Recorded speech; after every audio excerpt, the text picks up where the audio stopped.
reached into the nebula, pulling out something resembling a scroll. The scroll floated in midair, seemingly made entirely of ghostly blue particles, and it was blank. The star map slowly closed, and James wiped the sweat from his brow, saying to Su-chun, "Modifiers sign a special contract called the Starshine Agreement to ensure the validity of their contracts. This agreement is protected and arbitrated by the Star God, and neither party may violate it. Once violated, they will be punished by the Star God, with the most severe consequence possibly being death." Su-chun's mouth twitched. If James hadn't explained, he would have thought he had crossed over to some magical continent. But the Star God seemed quite idle, floating in the endless void of space while also acting as an arbitrator. "Star God Hockey, you are really dedicated. Mr. Su-chun, you can now state your requirements. The contract will automatically record them." Su-chun paused for a moment, looking at the contract made of starlight, filled with curiosity. As he gazed at it, the contract turned to face him, as if it knew he was one of the parties involved. "Su-chun, Abba, touch the base." The contract flickered. Then, words that flowed like starlight appeared, saying, "Speak human language." "James, Su-chun." He angrily pointed at the contract and asked James, "Wait, what? Why is it cursing? Coughing?" James slightly averted his gaze, feeling a bit embarrassed, and said, "This contract has a certain level of intelligence. Whoever summons the contract has a connection to its intelligence, which you can understand as an AI. In what aspects is that connection?" Su-chun narrowed his eyes slightly. He had just wanted to test it out, after all. He had never seen anything like this before. What if there was a trap? Instead, he ended up being cursed. The air fell silent for a moment. James scratched his head, his old face slightly flushed, and stammered, It has something to do with the personal qualities of the summoner." It turned out that people could really smile when they were speechless. Just like now. The Star Covenant is already outrageous with AI intelligence. But what is even more surprising is that it is tied to the personal qualities of the Covenant signer. It's unexpected that someone with such prominent features as James has rather mediocre personal qualities. The test went smoothly, and Su-chun stated his conditions. James also expressed his demands. Once the contract was signed, it transformed into stardust and vanished. The content was quite simple. Everything James obtained from Su-chun was to be kept confidential, and he could not disclose any information related to these technologies or Su-chun. Additionally, he could not sell the technologies to anyone else without Su-chun's permission. He could consult Su-chun once a week. On Su-chun's side, he naturally got what he wanted, the pulse memory alloy and siphon heat dissipation scales. James would provide his share of these advanced materials weekly as resources to be submitted to Su-chun. Therefore, the relationship between James and Su-chun was very much like that of an apprentice and a master, with Su-chun being the master and James the apprentice, and the resources he provided serving as tuition. After the contract was established, both James and Su-chun felt a binding pressure from the Covenant. It was a mental strain that one wouldn't notice unless they contemplated it. However, once they considered violating the contract, that pressure would resurface. Perhaps this was the gaze of the Star God, and with such deterrence, no one would dare to casually break the contract. Before long, James retrieved 2 silver-white metal boxes from the warehouse. The boxes were small, about the size of a shoebox.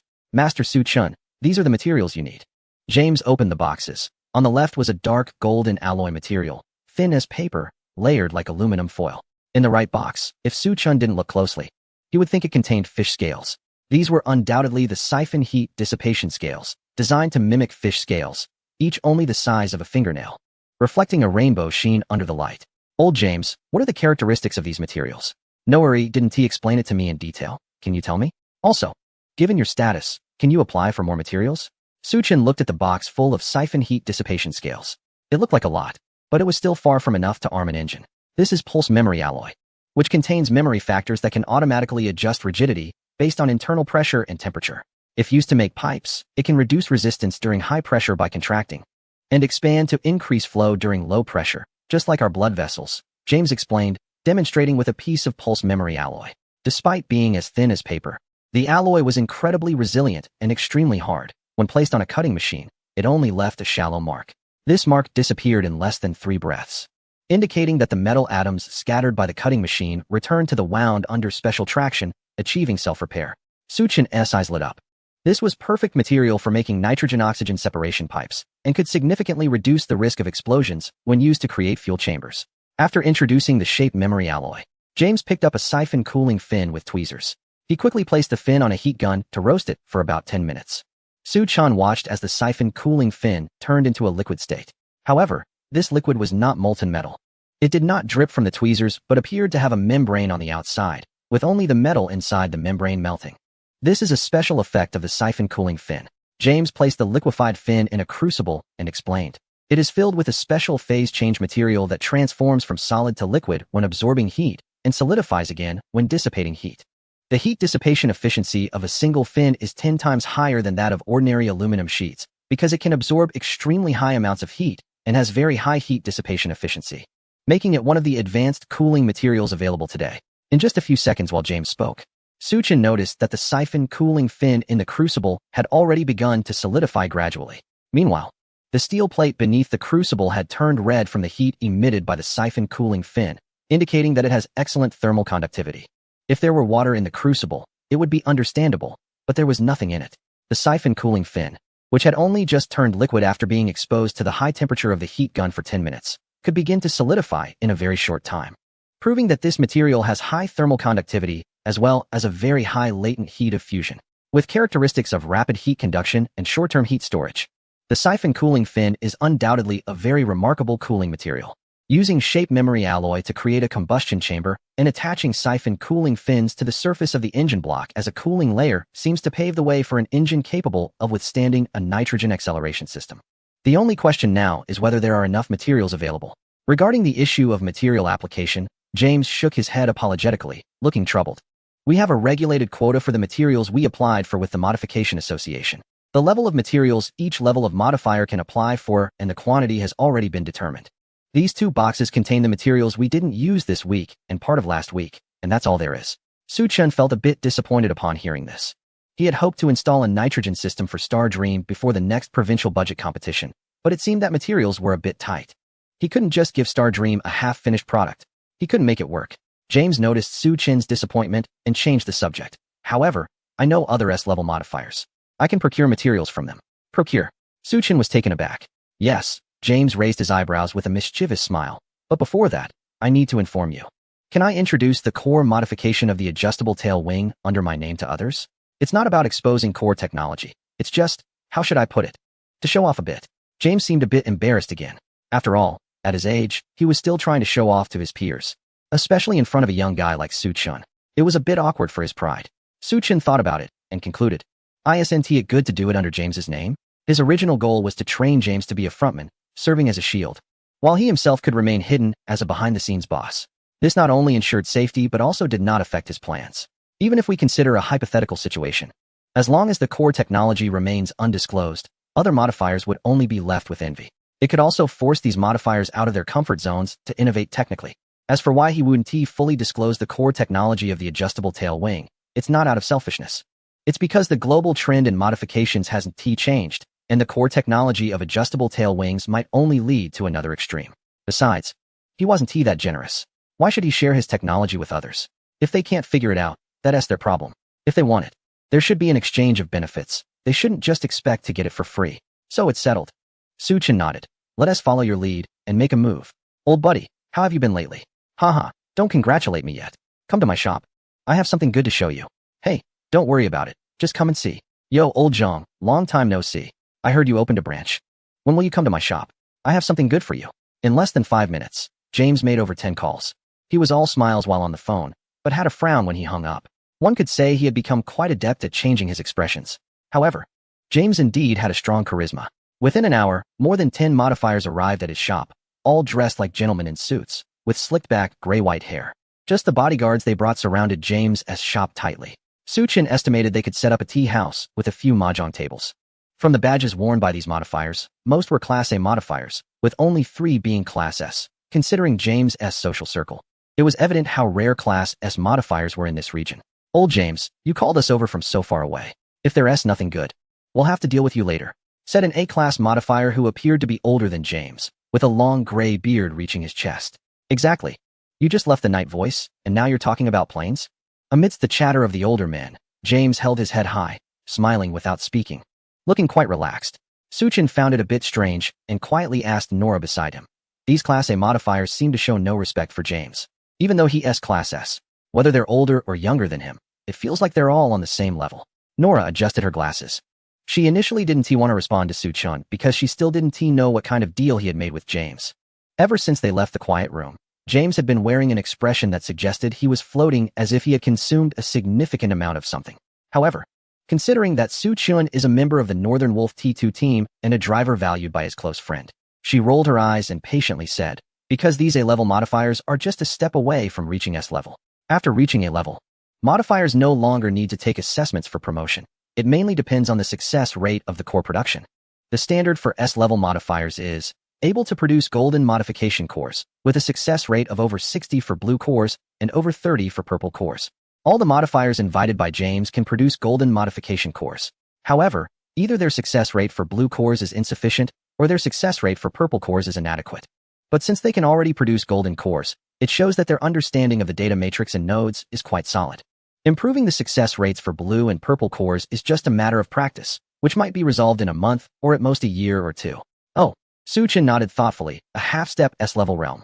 I was speechless. What a strange way of saying it. Su Chen felt the same way. Why should the previous levels of S-level modifiers require assessments? After S-level, there was no need for further assessments. Although he had never produced a golden modification core, Su Chen believed that as long as the materials were sufficient, producing a golden modification core would definitely not be an issue. If assessments were not required, he would at least qualify as an S-level modifier. Hey, Su Chen, are you still not planning to tell me what is going on with those 2 white modification cores? I glared at Su Chen. If you don't tell me, I'll open a branch next to your modification shop. I heard there is a shop for transfer nearby. Su Chen looked at her with a strange expression. I probably didn't know that the shop being transferred used to be his modification shop, right? Don't worry. You'll know the information about those 2 white modification cores soon. This wasn't an empty promise, as the 2 of them, along with Xingming and Queen, were in James's reception room. The modifiers invited by James were also in this large reception area, and it seemed that James intended to conduct discussions here. At this moment, the invited modifiers were all taking their seats, paying no attention to Su Chun and the others sitting in the corner, thinking they were just juniors learning from James. James was giving instructions to the butler, who then left the room and returned shortly with a half-meter-long box. The box looked quite heavy, and the butler had to hold it tightly, his face tensed from the effort. James instructed the butler to place the box on the table in front of the reception area and open it. To everyone's surprise, it contained a realistic racing car model. Wow, this model is really beautiful. Su Chen's eyes lit up. He had loved collecting highly realistic models of various racing cars even before he traveled here. Since his garage was already full of sports cars, he could only put some model replicas on the display wall at home. The model that James took out was top-notch in terms of both size and precision. It could probably be sold for a third of the price of a Mercedes C-Class on Earth. What model? I sighed. This is a modification core testing device. A modification core testing device? Su Chen was taken aback. Is there really such a thing? Indeed, by inserting the modification core. This model will simulate the state of a machine girl installing the modification core. The girl explained. The model will display all the performance and grade of the modification core. If it is a modification core of the chassis or air components type, the changes in the chassis and air components will also be reflected on the tester. Seeing James pull out this modification core tester, the expressions of the group of modifiers became serious. They knew James must have come up with something new. Otherwise, he wouldn't have called them all over with such fanfare, claiming he had something good to show them. Looking at James's smug expression, could it be that he had created a very powerful modification core? Nowadays, any impressive modification core on the market has been overshadowed by the modification core for adjustable wings. However, so far, there hasn't been any specific news about the adjustable wing modification core. It was as if this thing had appeared out of nowhere, with the creator completely disappearing and ignoring the wealth it could bring. Speaking of the adjustable wing modification core, one of the modifiers instinctively glanced over at Su Chun. Why did this young man seem a bit familiar? Everyone, the reason I called you here today is to let you witness a miracle. James stood in front of the tester, his voice capturing the attention of the modifiers. We have been trapped in this era for far too long, James said with deep emotion. So long that we cannot see the future, so long that we feel lost and confused. Even long enough for some to give up on researching more advanced technology. But today, standing on the shoulders of giants, I am fortunate to break through the fog of ignorance and the shackles of time and understanding to see a glimmer of hope for the future. He installed one of the modification cores onto the tester. Now, I will show you the true adjustable wing modification core. Chapter 175. I don't believe it. An adjustable wing modification core. A white quality one. What a joke. Didn't James just produce the first generation of it not long ago? Is this one different from the previous one? After a brief moment of shock, the group of modifiers began to discuss among themselves. Those closer to James knew he had been researching the adjustable wing modification core since he worked as the chief at Knight's Voice. However, James was not satisfied with the adjustable wing modification core he created, calling it a semi-finished product. The adjustable wing modification core I previously made can't even be called a semi-finished product, James said with a serious face. It should be called a defective product. And this one is the true adjustable wing modification core. Indeed, its quality was only white, which also indicated that the focus of the adjustable wing modification core was not on piling up materials. As long as the direction is correct, even a basic module made from the lowest grade materials can be synthesized into an adjustable wing modification core. This revelation stirred up a storm among the modifiers present, as they were all essentially researching the adjustable wing modification core. Their current core idea is to stack materials. Low-grade materials are not durable and cannot withstand more data matrices and nodes. High-grade materials, on the other hand, can support enough data matrices and nodes, thus offering more possibilities. At this moment, James's words seemed to shatter their entire research direction. Buzz. The testing device started up amidst the roar of the engine. The crowd watched as the model's exterior began to change. The previously empty rear of the vehicle sprouted a row of wings under the twinkling stars. Moreover, there was a foldable inner structure beneath these wings. James instructed the testing device, "Little James, simulate cornering." As soon as he finished speaking, the model's body tilted slightly. The four wheels spun wildly, and the previously folded wings instantly deployed. "Little James, simulate straight acceleration." The model's body returned to a flat position, and the wings gradually retracted when the vehicle achieved balance. However, this was still not enough to astonish the group of modifiers. It wasn't until James's next instruction, "Wings raise and lower 100 times," that the atmosphere shifted. After receiving the command, the wings of the testing device began to rise and fall at a speed difficult to perceive with the naked eye, accompanied by a series of crisp sounds. In less than a minute, they completed 100 cycles. With that, James's command ended, and the testing device halted, leaving the entire reception room in stunned silence. This can't be possible. Shouldn't the core for the adjustable wings have a limit on usage? Doesn't it need charging with raw materials? Can it really operate 1,000 times? Currently, James is at the forefront of research on the adjustable wing core. Initially, the wings were treated as consumables that could only rise when needed and would fall off from the vehicle's rear after deployment. Later, innovations were made based on this adjustable wing core. The adjustable wings were no longer consumables, but they required charging. Just like a battery needs recharging, each use consumes energy, so it also needs to be replenished. This type of adjustable wing core was already quite sophisticated, and James's original plan was to continue along this path. The next step was to reduce the energy consumed during each rise and fall of the wings, increasing the number of times the wings could be used in a competition. The goal was for a single charge before the race to be sufficient for the entire event. Other modifiers were on a similar path, but their progress was not as swift. But now, no usage limit, no need for charging. With this statement from James, everything was overturned. How is that possible? No consumption? What kind of data matrix and nodes can achieve this?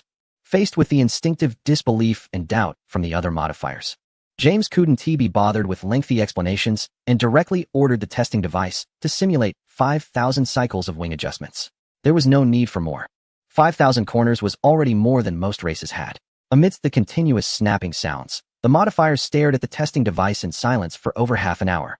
As time went on, their expressions became more vivid, ranging from surprise to confusion, to questioning their own existence, and finally to a gradual numbness.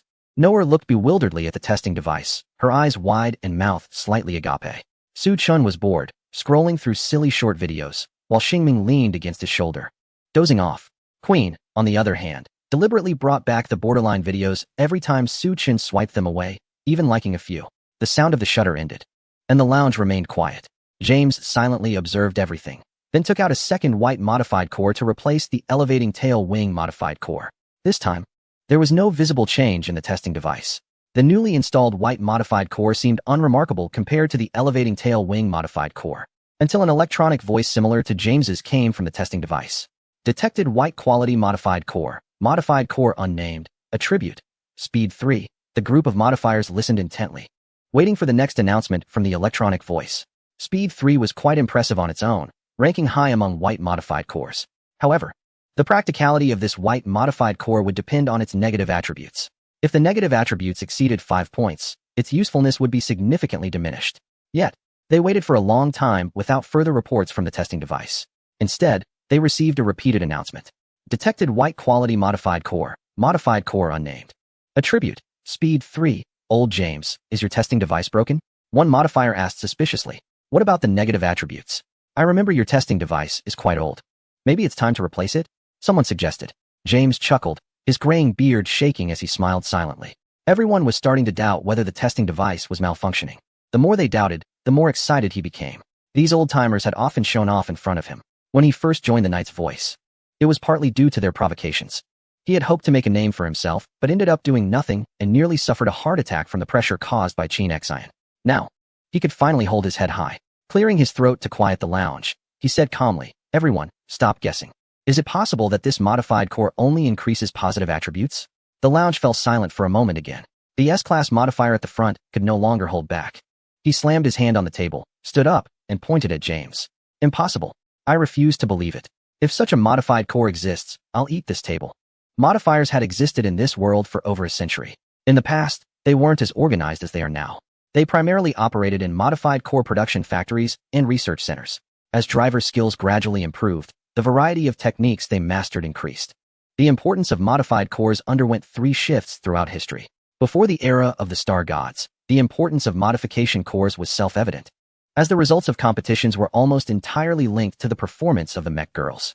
With the advent of the era of the Star Gods, new driving technologies were introduced, leading to a decline in the significance of mech girl performance. The demands on drivers' skills gradually increased, and as these requirements became more stringent, the training of drivers evolved into a systematic approach. Over time, the technical system for drivers has matured. When drivers have equal skills, the performance of the mech girls becomes the primary factor in determining the outcome of competitions. Modification cores are undoubtedly a crucial component of mech girl performance.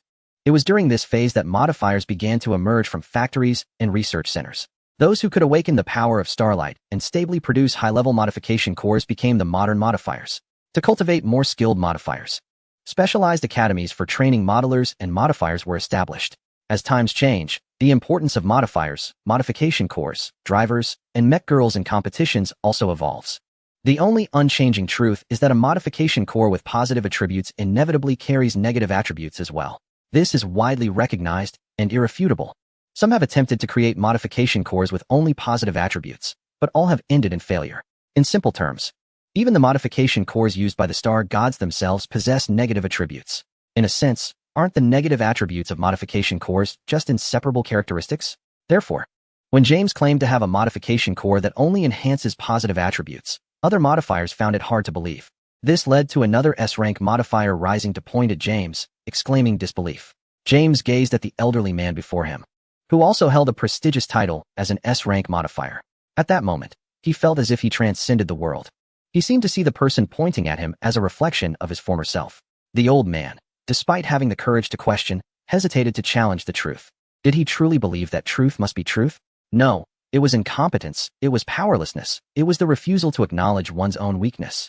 It was being trapped in that deep well. It was the fear of the world outside the well. And their pride in knowledge and erudition was merely a pitiful gasp of an ant. James looked at the old man's skin, wrinkled like tree bark. In his eyes, there was no mockery, no disdain, nor pity. After all, what was there to mock about his former self? He had just emerged from the well. So what was there to be proud of?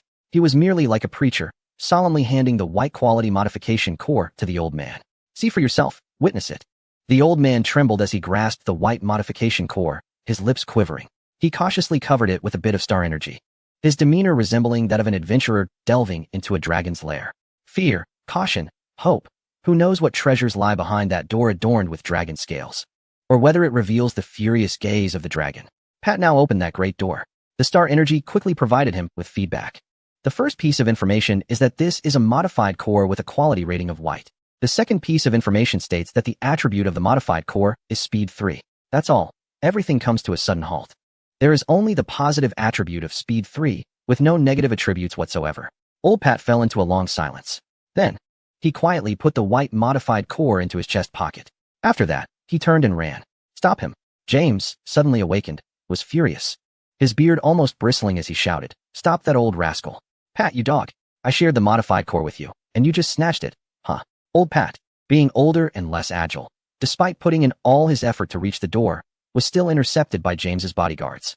He glared and immediately shouted to his own bodyguards outside, "Help. They are trying to rob me. Quick, get me out of here. Damn it, where are your hands going? You are humiliating an S-level modifier. I will take you to the highest court to sue you. Help. Rape. Huh." Old Pat's bodyguards were stunned by that vague cry for help. Isn't it true that James's men have such heavy tastes? They immediately forgot about chatting and bragging with other modifiers' bodyguards and rushed to rescue Old Pat. After a bout of chaos, Old Pat ultimately couldn't escape. His bodyguards were all taken down by James's bodyguards. He himself was held by James's bodyguards on either side. James, with a grim expression, took out the white quality modified core from Old Pat's chest pocket under the latter's fierce gaze. Watching the white modified core return to James's hands, the anger on Old Pat's face instantly vanished, turning into flattery. Old James, why did you make such a big fuss without saying a word? It got us all unaccustomed. Ahem, Old James, listen to me. If you give me this modified core, I can definitely bring out its value. James leisurely wiped off Old Pat's sweat from the modified core with a handkerchief and coldly snorted. Old Pat, you're not young anymore, still talking like a child. If you want to gain something, you must lose something. Stop thinking about getting things for free all day long. I am willing to give you 30 of all my shop shares. Old Pat held up 4 fingers, correcting him. No, 50. Do you think I'm short on money? James looked around at all the modifiers present. Upon hearing this, even those modifiers who initially shared Old Pat's thoughts fell silent. Indeed, as an S-level modifier, and having been the chief at Night's Voice for 3 years, James certainly didn't lack that little bit of shares. The modified core cannot be given to you because this is not my technology, but the work of a certain master. James unconsciously glanced over at Su Chen's side and quickly withdrew his gaze. Dun-dun-da. I promised that master to keep this confidential and cannot disclose the technical details. Old Pat, anxious, shouted with a stiff neck. This is a technology that can change the world of racing. How can it be kept hidden? Yes. Shouldn't this kind of technology be made public sooner? The racing industry around the world benefits from this. Mr. James, we must prioritize the bigger picture. Immediately, someone echoed this sentiment. However, Old James is not easily swayed by moral arguments. Stop lecturing me about righteousness. The value of these 2 modified cores is clear to everyone here. While I cannot disclose technical details, I have already gained the opportunity to learn from that master. Therefore, if you want to access these technologies in the future, you will have to learn from me. James paused, raised a finger towards the ceiling, and announced loudly, I will establish a brand new modification team, with me as the chief, and you as the team members. The membership fee will be your weekly share of resources. Do you want to join? Do you want to open the door to a new world? Do you want to become a world-class modifier and a torchbearer of new ideas in this new era? The choice is yours today. There was little suspense.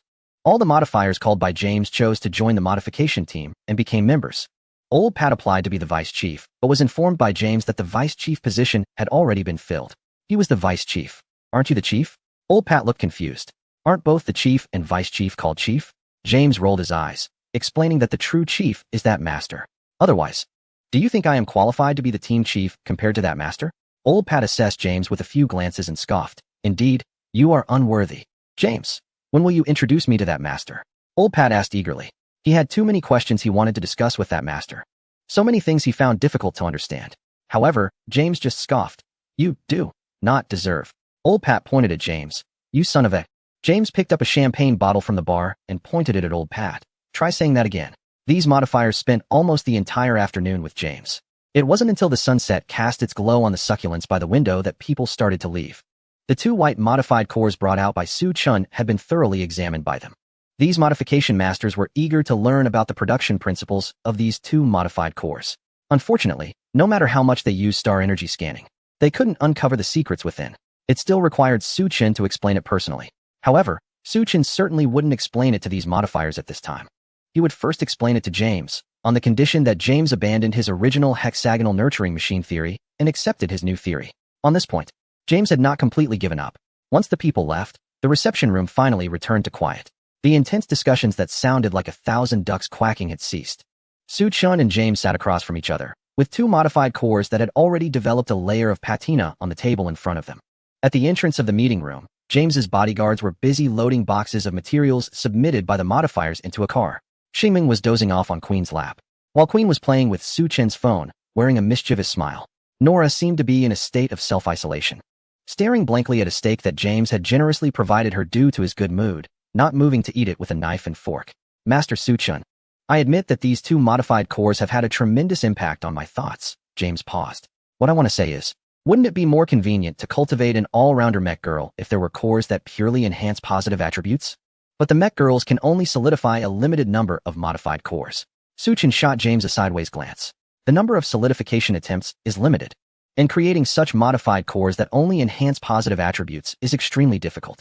Only I can create them. No one else can replicate them. James moved his lips. about to say something, but was interrupted. Don't doubt it. You'll understand in the future that you won't be able to create this type of modified core. Su-chun had no intention of cornering James. This modified core had to be assembled by him personally, using raw materials tailored to the specific form of the mech girl. At the time, he customized it according to Xingming's standards, which also aligned with the standards of most mech girls. After all, she was a balanced mech girl of the Radiant Star emblem, and the modified core suitable for Xingming would also be adaptable for 99% of other mech girls. The data matrix and nodes of this modified core were chaotic and unreadable. With divine hands and eyes, coupled with some knowledge he had learned from modelers, Su-chun was already able to provide the data matrix and nodes for the adjustable tail wing modified core. With this data, the adjustable tail wing modified core could be mass-produced by other modifiers, lacking only the unique attributes that could only be created by him. However, there was no corresponding data matrix and nodes for the modified core that solely increased attributes. The data matrix and nodes were always in a state of flux, and modifiers had to rely on them to craft the basic modules. Without definite data, they simply couldn't do it. Not even an S-class modifier like James could manage it. This type of modified core that enhanced a single attribute seemed to be exclusive to him. Only he possessed the capability. Only by personally crafting it. Starting from the raw materials, could he gradually form the components and then transform them into a modified core, thus having a certain probability of creating such a top-tier modified core. Alright, James rubbed his hands together, skeptical in his heart. He didn't believe there was any modified core that couldn't be made once the data matrix and nodes were known. He thought Su-chun was simply unwilling to share that information. However, he didn't mind. It was quite normal for technical skills not to be easily passed on. Take Nora for example. Even though she was his student, he hadn't imparted all his lifetime experiences to her. As the saying goes, teach a disciple, and the master starves. Unless it was a highly valued successor, most modifiers would keep some secrets. This skill is the ability to support oneself. Su-chun could see James's thoughts clearly. He never intended to correct James's mindset simply by presenting two modified cores. These two modified cores were merely a stepping stone, meant to transform James from a staunch traditionalist into a wavering seeker. What he needed to do next was to showcase his path, allowing James to see the true way and become a guardian of that path. There would be many competitions ahead. Su-chun said to James, in each competition, you can choose a driver you think has a chance to win against me. You can even support that driver in modifying their core according to your ideas. And I will defeat the driver you value. My modifications will reflect my thoughts, while the driver you prioritize and the machine girl represent your ideas. If I consistently defeat them, even if you're not the brightest, you should recognize which path is the correct one. James silently stared at the young man before him. His face was bathed in the glow of the setting sun. Those eyes, reflecting the sunset and blazing like a flame, held absolute confidence. There are so many powerful opponents. Why does he think he can win? Is it a belief in his own truth? What do you think? Su-chun's lips curled slightly. Dare you accept this game of truth? James pressed his lips together and met Su-chun's gaze. It was as if he had been ignited by the fiery intensity in those pupils, and the blood coursing through him, which had cooled with age, was suddenly boiling with fervor again. What is there to be afraid of? His lips also curved upward slightly. I accept. Chapter 178. Candidate Su-chun had actually deceived everyone. This white-quality modified core, which only increased speed, also had hidden attributes that were not visible to James and other modifiers, but could only be seen by Su-chun through a divine vision. This modified core also had a negative attribute of Cup 1 and Daily Impact Resistance 5.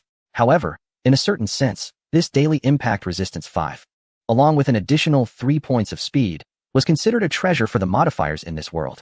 In their eyes, it was a modified core with only positive attributes.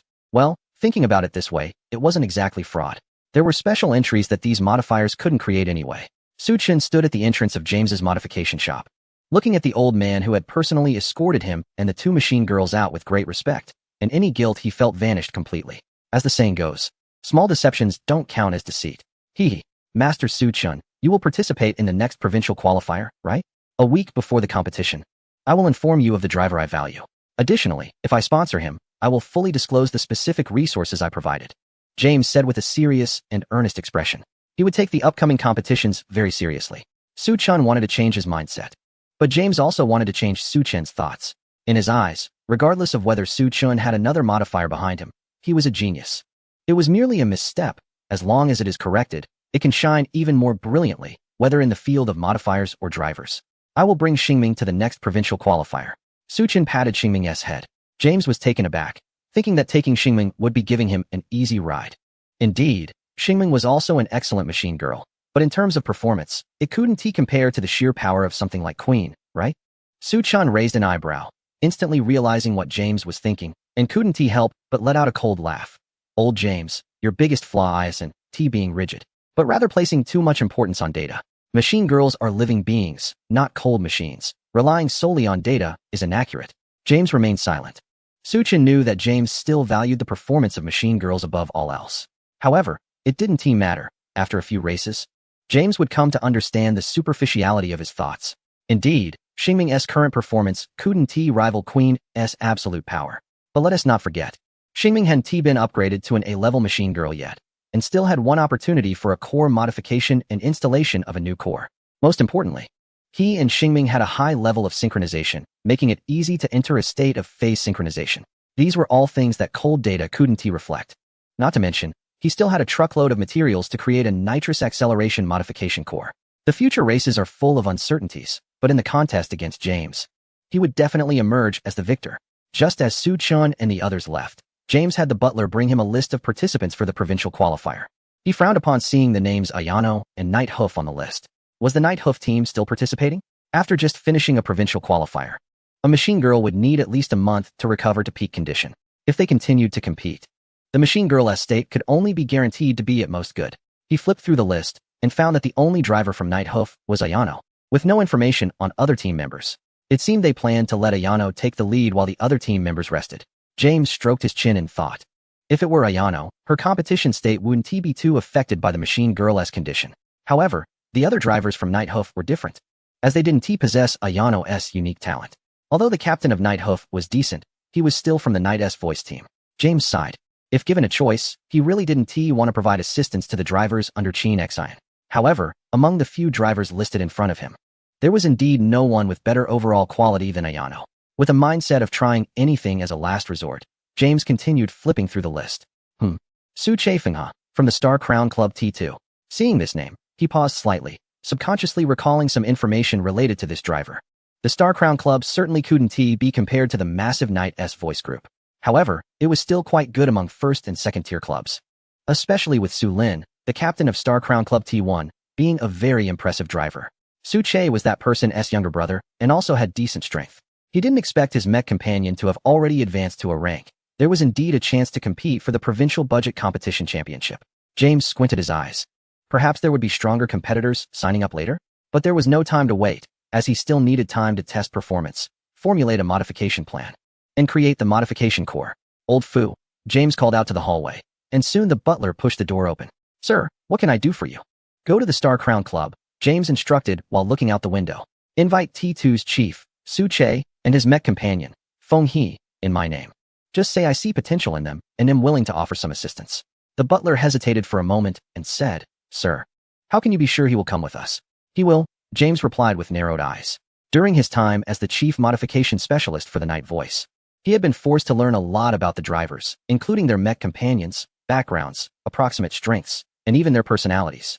The president of the Star Crown Club and T1 chief, Su Lin, was known to be very strict with his subordinates and a perfectionist.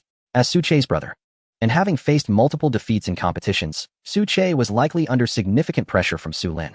If he was not mistaken, Su Che had been having a tough time every day since the city championship. To achieve better results in the next competition, he would certainly find a way. Under such circumstances, Su Che could not refuse the help of an S-rank modifier. Even if he had doubts, he would ultimately accept the assistance.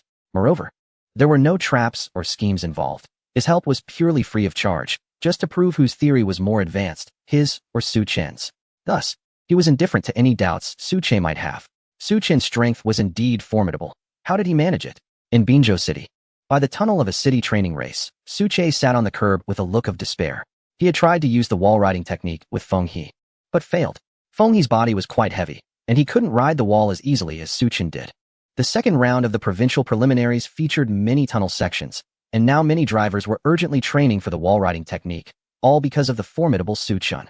Others could do it, but they couldn't, resulting in a widening gap in the tunnel sections. Master, I'm sorry, Feng He said as she hugged Su Che from behind, her grand frame pressing against him. It's my weight that's the problem. It's not your fault, Feng He. Feeling the pressure from behind, Su Che's cheeks flushed slightly. He patted her hand and said, You're just built this way. We just need to find a way to create a lightweight modification core, but Su Che bit his lip. He was out of money. After his last competition loss, Su Lin had cut off his development funds. Su Lin was a strange person. He would tell him to achieve better results, but then cut off resources like this. Without resources, how could he improve? The core of lightweight modification is certainly not cheap. Where would he find the money to buy the modification core? Just as Su Che was troubled by this, a pitch-black business vehicle stopped in front of the two. "Excuse me, are you Mr. Su Che?" Lao Fu, accompanied by bodyguards, got out of the car and got straight to the point. "My employer invites you to his modification shop for a visit." "Your employer? A modification shop?" Su Che stared at the few people in front of him, momentarily unable to react. The attire of these individuals was quite suspicious, yet they didn't seem like bad people. The elderly man at the front, with white hair and beard, exuded a similar aura to his brother Su Lin, that of a wealthy person, but without Su Lin's sharpness. "Who is your employer?" he instinctively asked. Lao Fu smiled and replied, "An S-class modification master, the former chief of the night team, James." Chapter 179, Nitrous Oxide Acceleration Engine Ha? Mission accomplished. At 4 in the morning, in the quiet of the night, Su Chen finally emerged from a pile of parts in what had been transformed into a modification room. It's done. The engine assembly with a nitrous oxide acceleration system had finally been born from his hands. Despite facing many difficulties, such as the nitrous circulation pump getting stuck and the pressure balance regulator malfunctioning, he managed to identify and resolve the issues. With the ability of the divine hand to instantly create corresponding molds, he could easily model anything from pipes to screws and bearings in his mind, and then produce them with the divine hand, saving him a lot of time and minimizing trial and error costs. After all, if a part from somewhere didn't fit, he just needed to replace it. The divine hand effectively saved him the time needed to manufacture new parts. Not far from the pile of parts, on a chair, Xingming rubbed her sleepy eyes. She had almost fallen asleep, but was startled awake by Su Chen's sudden shout. "Masta, you're still awake?" Xingming, without any morning grumpiness, looked at Su Chen's dark circles and cracked lips with concern and hurriedly got up to bring him the cooled boiled water. "Masta, even if you're working, you shouldn't push yourself so hard." While watching Su Chen drink, she murmured, "There are still so many days until the next provincial budget competition. No need to rush to finish the modification core today. You don't understand." Su Chen took a sip of water, feeling the gears in his somewhat sluggish brain starting to turn again. He pointed to a gigantic engine in the pile of parts that had an exaggerated shape with a fish scale-like metallic armor layer, explaining, "This thing is a new product. It might encounter quite a few issues during use. Making it in advance is to secure some time for debugging. I can't have you taking a semi-finished modification core to the competition, can I?" As he spoke, he affectionately patted Xingming on the head. Perhaps due to her cat ears, her head felt very nice to touch. Give him a feeling of petting a cat. As the originally tense nerves gradually relax with that soft touch. "It's just a semi-finished product, after all." Xingming hugged Su Chen's arm and pouted, saying, "I hope Masta can have a good rest. Masta's health is more important than anything else. Even if I have to use a semi-finished product, I will do my best to maximize its effects, meow." Seeing the worry in Xingming's eyes, Su Chen couldn't help but chuckle. The fact that she mentioned using a semi-finished product is a very dangerous thing. In his previous life, a semi-finished engine would mean a significantly increased failure rate, and it was quite possible for a racing car to blow a cylinder halfway through the race. Moreover, blowing a cylinder is considered a relatively minor accident. If it were to catch fire and ignite the fuel tank, it wouldn't just be the engine that blows, but the entire car. However, Su Chen hadn't heard of modified cores exploding in this world, but it is true that machine girls can experience cylinder blowouts, for example. Explosive-type machine girls are very prone to blowouts when climbing on sandy tracks. Therefore, explosive-type machine girls are generally not used on sandy tracks unless adjustments are made to the modified core and stigmata to allow them to adapt to the soft sand. "All right, I know my body well." Su Chen pulled Xingming's hand and walked over to the massive engine, his eyes sparkling as he said, "Look, this is the super ultimate skill engine I prepared for you, equipped with a nitrogen acceleration system. Its principle is to separate nitrogen and oxygen from the compressed gas cylinder through a 300-degree high-temperature molecular sieve. Then cool the nitrogen before introducing it into the engine's hot zone, while high-purity oxygen is injected into the combustion chamber. This way, the cold nitrogen circulation can lower the engine's working temperature by at least 20 degrees. The oxygen-rich environment can increase combustion efficiency by about 30. Theoretically, it can increase speed by 25 during nitrogen acceleration. What do you think? Sounds amazing, right?" Xingming looked at the engine, then at Su Chen, blinked her big eyes a couple of times, awkwardly scratched her head, and forced a sweet smile. "Masta, I'm suddenly a bit sleepy. How about we go to sleep together? If we don't sleep soon, it will be dawn." Su Chen glanced at Xingming. "Are you not interested in my great invention?" Xingming waved her hands repeatedly. "How could that be, Masta? I just..." Su Chen pressed on. "Do you not understand what I'm saying?" Xingming's face turned red. unable to meet Su Chen's gaze, her cat tail swaying helplessly behind her. Master, I'm just too silly, meow. She looked at Su Chen with a pitiful expression. Holding onto one of his fingers, Master, I didn't mean to not understand. Please forgive me, I'll go warm your bed now. Master, you're deliberately scaring Xingming. Queen walked in, holding a cup of hot milk. Seeing Xingming's pitiful look, she couldn't help but glare at Su Chen. You just keep scaring her. She's already silly, and the more you scare her, the sillier she gets. Su Chen's seemingly serious expression was barely holding back a smile, clearly pretending. Only someone as naive as Xingming couldn't see through it. Whatever emotion was written on Su Chen's face, she would take it as it was. In the future, wouldn't she be completely at his mercy? Su Chen realized that his disguise had been uncovered and had no choice but to give up. In Xingming's discontented gaze, he pinched her nose and said, Moss, you big bad guy, I'm not sleeping with you tonight. I'm going to sleep with Queen's sister. Really? Queen handed a cup of warm milk to Su Chen, gently stroking Xingming's head with a mischievous smile. But it seems I'm also sleeping with Master. So you would still be sleeping with Master, just moving from the left side of the bed to the right side. Xingming paused for a moment. Her delicate face puffed up in protest as she tilted her head and sulked. Queen's sister, you're bullying me too. You both are big bad guys. Seeing Queen on his side, Su Chen couldn't help but break into a wolfish grin. Little Xingming was actually trying to threaten him by saying she wouldn't sleep with him? Huh. Did he, Su, fear such threats? Queen, whose memory had yet to be restored, Wu Ti unconditionally sighed with Xingming. He never expected that he would be sleeping alone tonight. Queen seemed to be teasing Xingming, but in reality, she was teasing him. Su Chen lay on the empty bed, feeling speechless. Normally, he would have to muster the courage to sneak into Xingming's bed at night, but today he really didn't have the energy. He had spent the last 10 hours buried in a pile of parts. Later, when he got up in the afternoon, he had to hurry and take Queen to receive the blessings from the Star God. The Mechanical Protection Association closed its doors precisely at 5 o'clock every afternoon, unaffected by any outside distractions. If he didn't hurry, he would have to wait until tomorrow.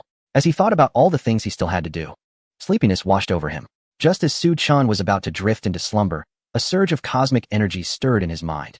A brand new star emerged, and information from a distant galaxy gradually became clear in his consciousness. At the same time, a mysterious power awakened within Su Chen's body. That was the body of a god. Suddenly, Queen, in her dream, frowned tightly at the strange noise. She picked up her phone to check the time. It was 7 in the morning, not 7 in the evening.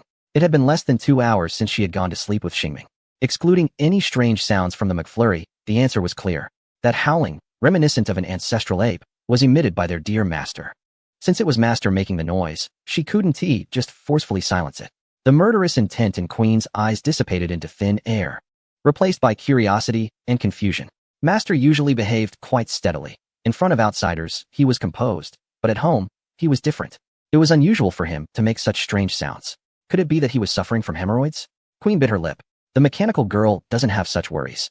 But she has heard that humans have a saying about men, which suggests that her master might be facing such issues, likely due to spicy food. Therefore, she feels responsible for this matter. She must take care of her master and help him resolve his troubles.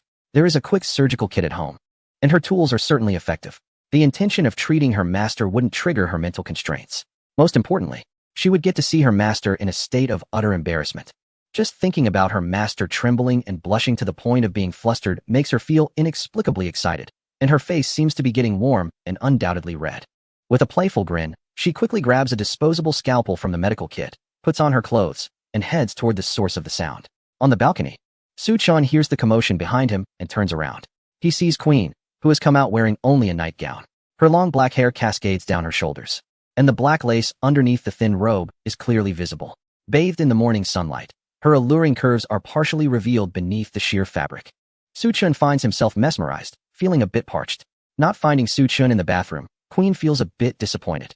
She temporarily hides the scalpel and medical kit behind her, curiously observing Su Chen. At that moment, Su Chen is shirtless, panting heavily, and drenched in sweat, giving the impression that he has just endured severe pain from hemorrhoids. Queen tightens her grip on the scalpel. Why is Master up so early? What is he doing? Su Chen, struggling to divert his gaze from Queen's curves, makes a punching motion with a serious expression. He says in a voice that sounds like a strained engine, "Oh yeah, I'm at the peak of my manhood, just getting up to exercise. Don't you think I look very manly right now?" Queen glances at Su Chen's arms and abdomen, which show no signs of exercise, then discreetly shifts her gaze back and smiles. Master is the most manly. I really like my manly master. So, Master is just up to box?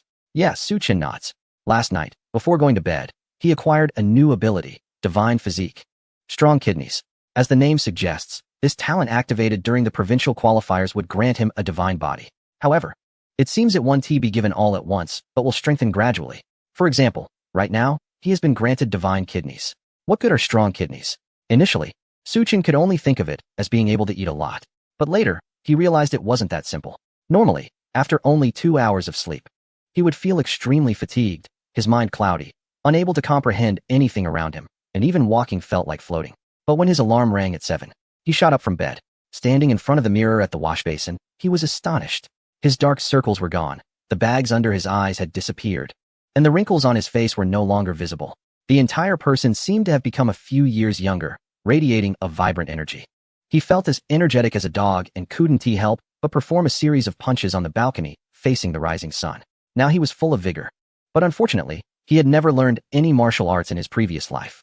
He didn't know how to vent his pent-up energy through punching, so he could only feel a sense of restlessness. It turned out that Master was really just practicing punches. Queen lowered her head, her face clearly showing disappointment.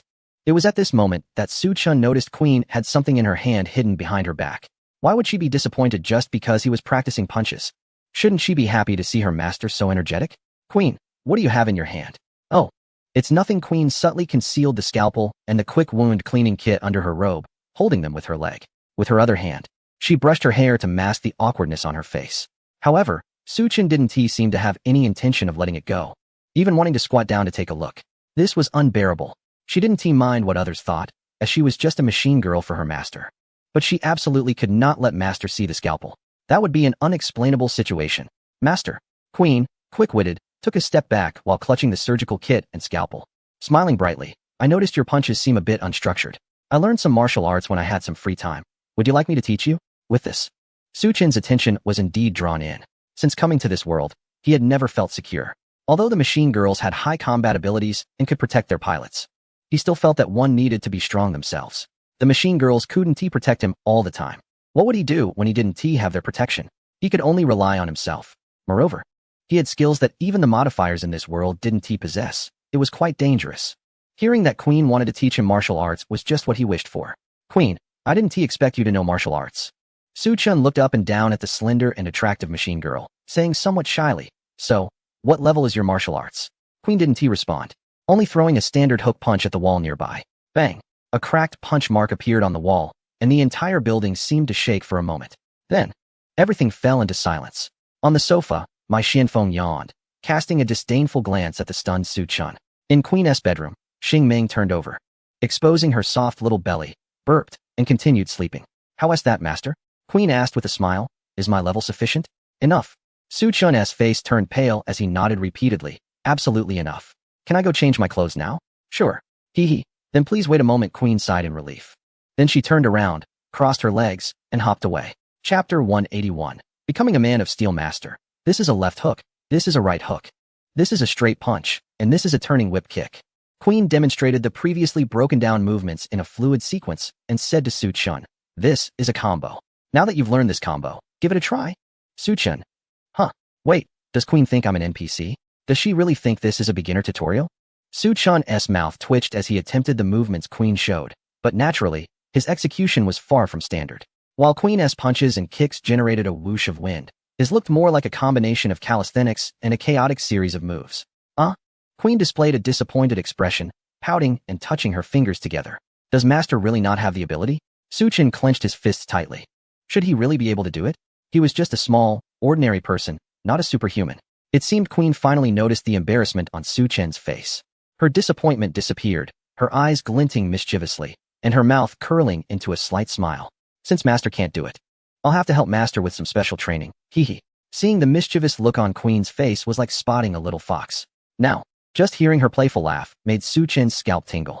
What kind of special training? What answered Su Chun was a rapidly approaching shadow and the sweet scent of chocolate. In the next moment, he felt a soft hand pressing against his chest, and then his lower body was lifted off the ground as he was thrown into the air by a tremendous force. Boom. Su Chun was slammed to the ground by Queen's shoulder throw. However, he didn't feel much pain.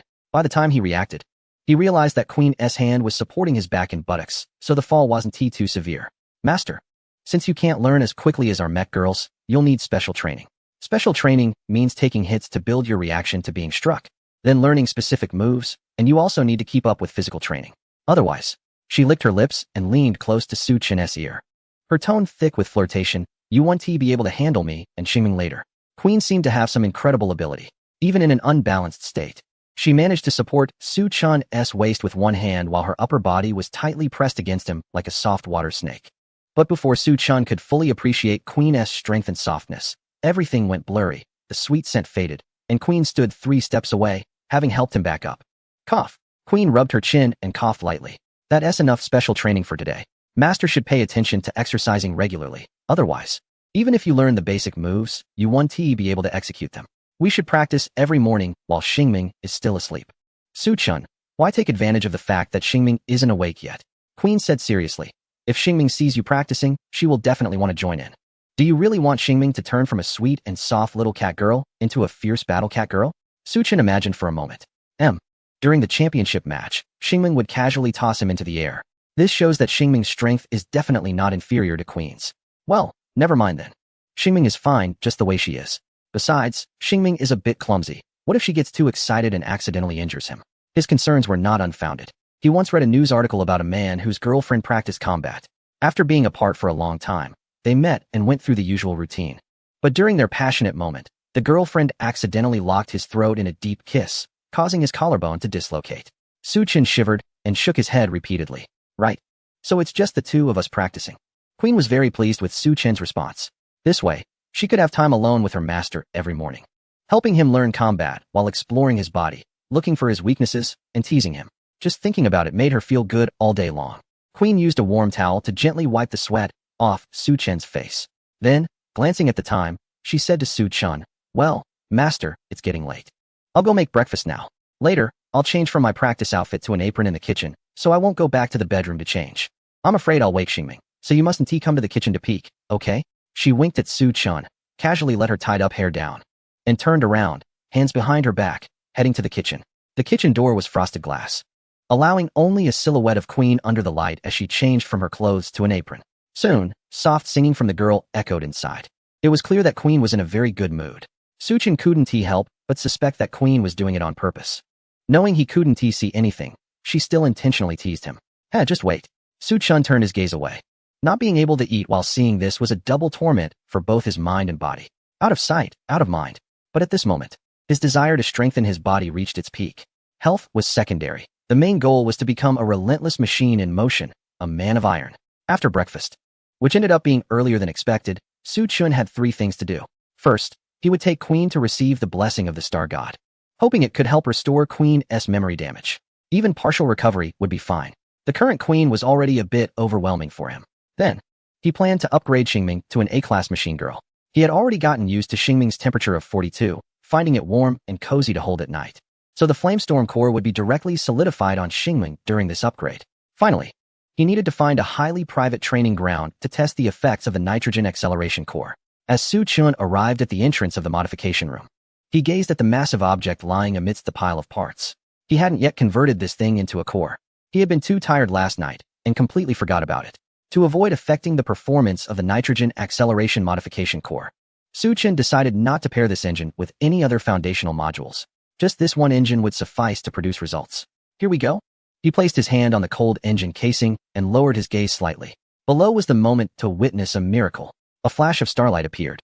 A modified core radiating the brilliance of 24K pure gold materialized before Su Chen. As expected, it was golden. Su Chen squinted at the sight. A golden modification core would be worth a fortune at the Star God's marketplace, and this core had the special function of nitrogen acceleration, making its value exponentially higher than a regular golden core. The modification core for the adjustable tail wing could be downgraded to a white quality. However, this nitrogen acceleration core could not be downgraded at all. To ensure safety, the best materials had to be used. Su Chen picked up the golden modification core, and even the electronic text appearing on the core transformed into a luxurious gold color. Unnamed nitrogen acceleration engine modification core. Positive effects, speed 10, burst 10, negative effects, stability 5, impact resistance 10, cylinder burst probability 1, exclusive effect, nitrogen acceleration X5, usable 5 times every 12 hours after all uses. It enters an automatic recharge state in the pressure tank. During nitrogen acceleration, the machine girl's instantaneous speed increases by 25.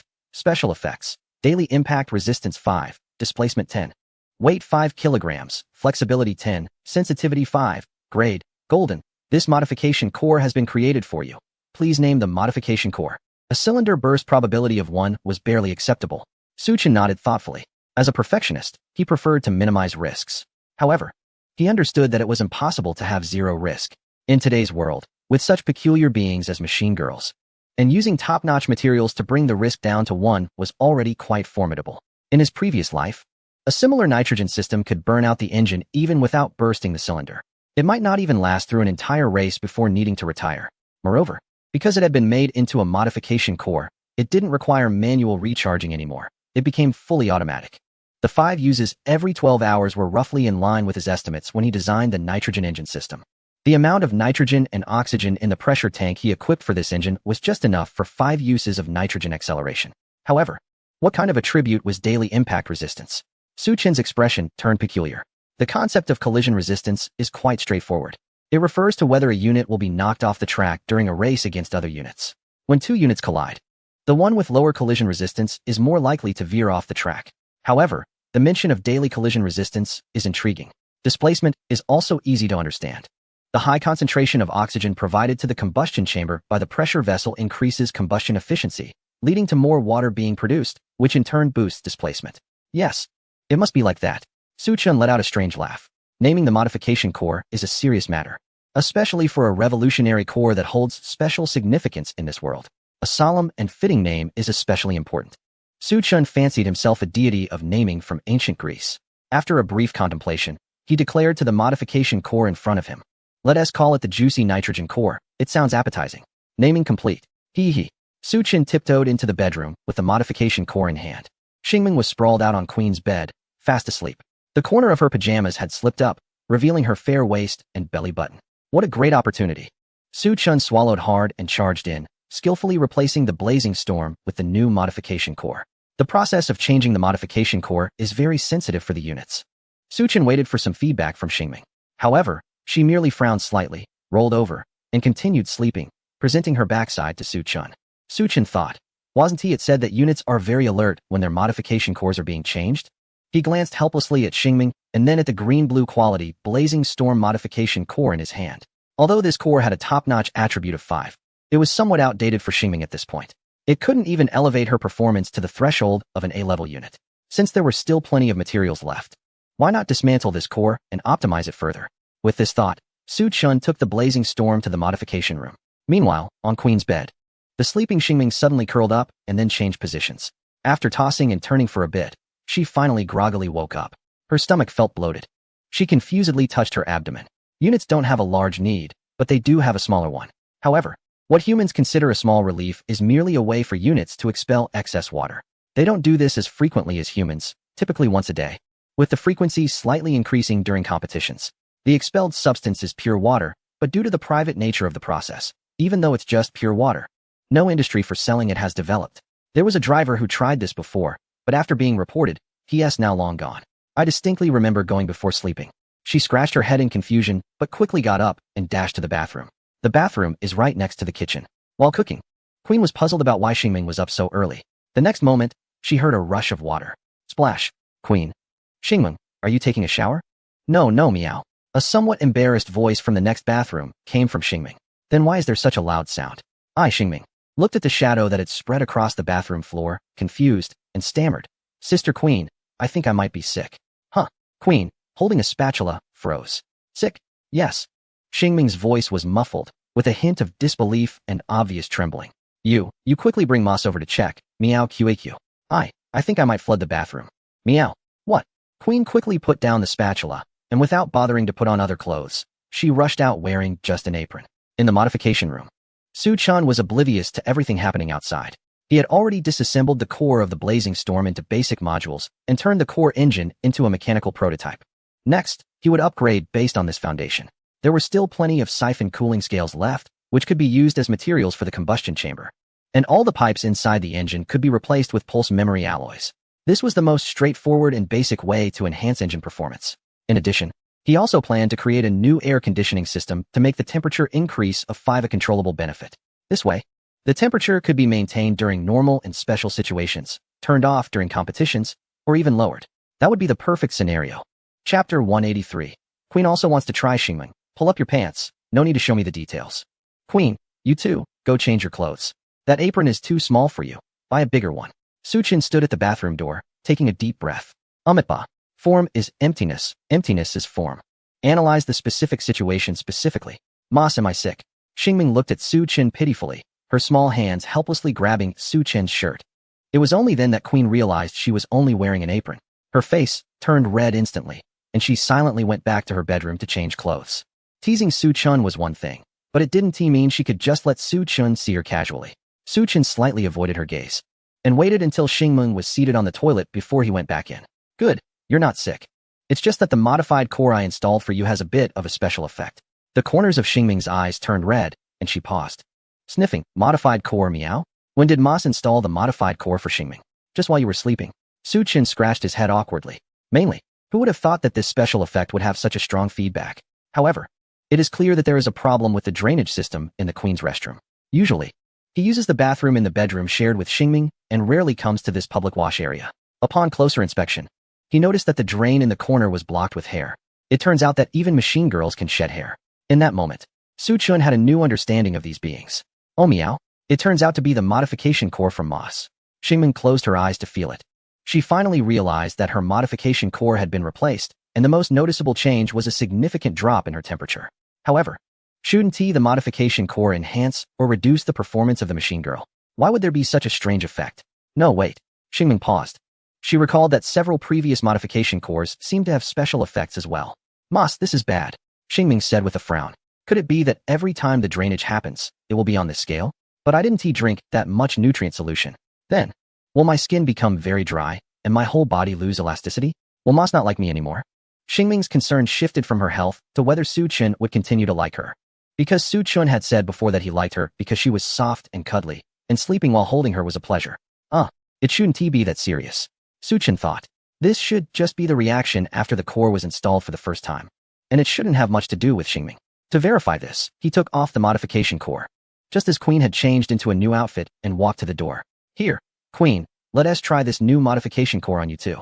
Queen looked at the shiny modification core in Suchun's hand with curiosity. She hadn't heard the conversation between Suchun and Xingming earlier and didn't know what would happen next. Although she was unsure why the topic shifted from Xingming's anomaly to the new modification core, since Master was doing this. It meant that Xingming's problem had probably been resolved. As expected of Master, so quick. It turned out to be a golden quality modification core. She lifted a corner of her t-shirt, revealing her beautifully curved waist, and asked curiously, Master, what new functions does this modification core have? Suchun remained silent, simply removing the lift tail wing modification core from Queen temporarily, and then installing the new core. He estimated the time and said to Queen and Xingming, you two wait here for a moment. Then he closed the door. He returned to the modification room. Took a deep breath, recited form is emptiness.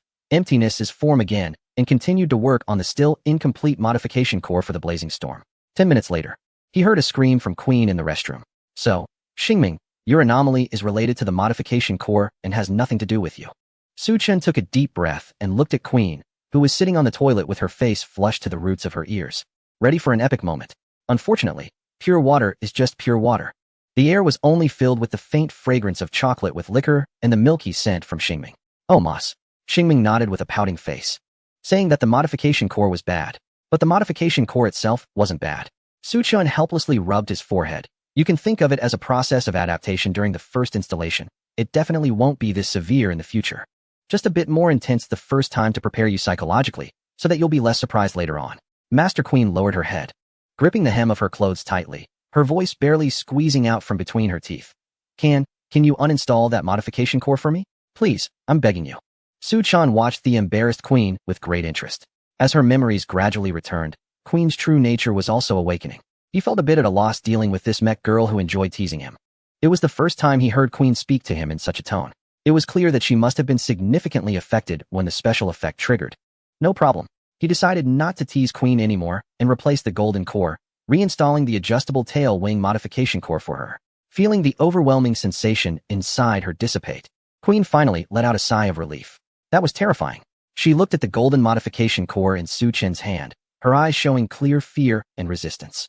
If it was already like this at home, it was hard to imagine how shameful it would be during a competition. Master, please don't install this modification core for me in the future, okay? Facing Queen's serious request, Su Chen chuckled oddly. Are you sure? This modification core is quite powerful. You know, I'm sure. Queen nodded firmly and said, I can feel the improvement in speed and burst from this modification core. But the special effects that come with it are still a bit hard for me to accept. Just an improvement in speed and burst? Su Chen chuckled in disbelief, but didn't say much more. He was looking forward to seeing Queen's reaction when they took Xingming to the training ground for testing later. The commotion caused by the new modification core, coupled with the delays from upgrading the Blaze Storm, had already taken up a lot of time. After finishing lunch at 1 o'clock in the afternoon, Su Chen took Xingming and Queen out. The Blaze Storm had been upgraded and was now at version 20. The attributes for Blaze Storm 10 were positive effects, speed 7, burst 5, cornering 2, tire wear 20, negative effects, stability 3. Cornering correction 5, special effects, cup size 1 cup, body temperature 5, body sensitivity 2, foot power 20 kg, grade, green-blue, after a round of upgrades. It had changed to positive effects, speed 8, burst 5, cornering 6, tire wear 20, negative effects, stability 3, endurance 2, cornering correction 5, special effects, cup size 1 cup, body temperature 55, body sensitivity 2, foot power 20 kg, drainage 2, grade, purple, compared to Blaze Storm 10. Blaze Storm 20 had not only improved performance, but also had the most significant change. Body temperature became a controllable value. However, adding an air conditioning system has also reduced the endurance of the modified core in the second generation.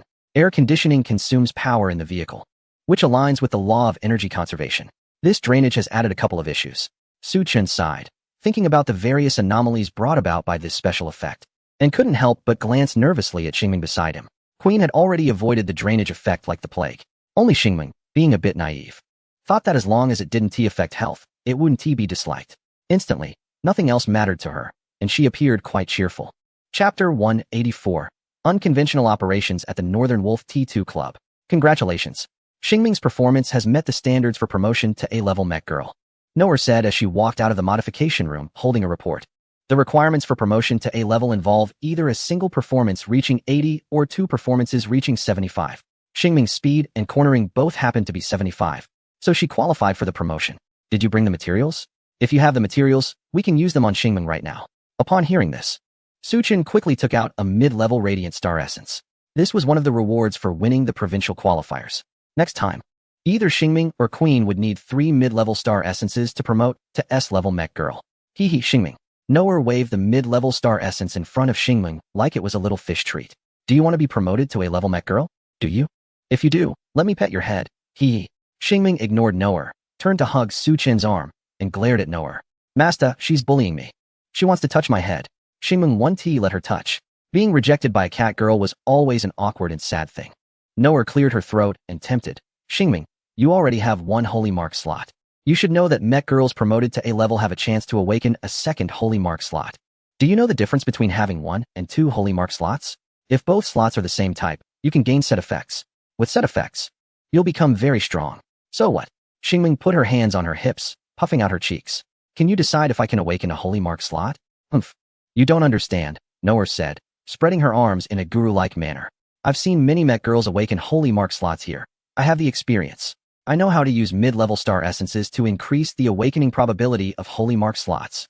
Xingming hesitated, looking weakly at Su Chen, holding his hand and murmuring. What should I do, Master? Should I let her touch my head? If Master doesn't want to, then Xingming 1T let her. Su Chen watched as Noer's mouth twitched slightly. Keep talking. Does she really think I haven't looked into this knowledge?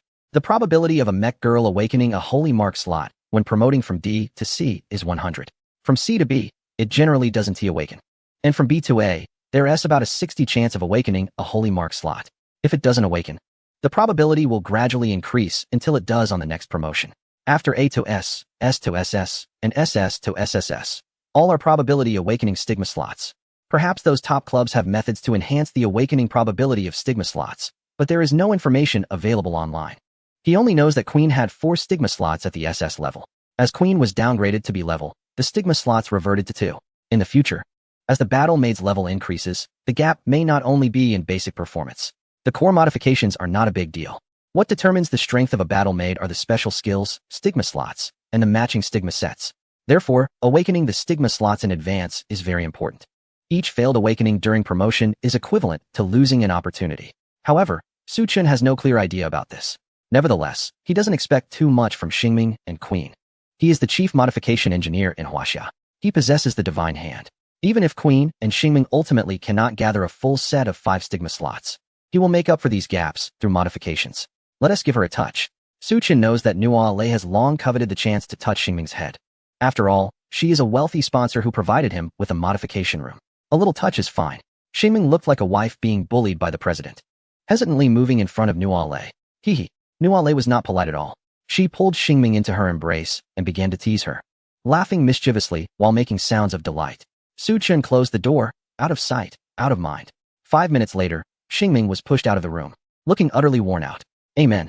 I have enchanted Xingming. Nua Lei adjusted her glasses. Her face filled with a sage-like expression. Using intermediate star essence on Xingming now will greatly enhance the probability of awakening her stigma slots. Hallelujah. After saying that, Nua Lei closed the door, resembling a heartless tease. Su Chen looked at Xingming's pitiful state and smiled as he pinched her cheek.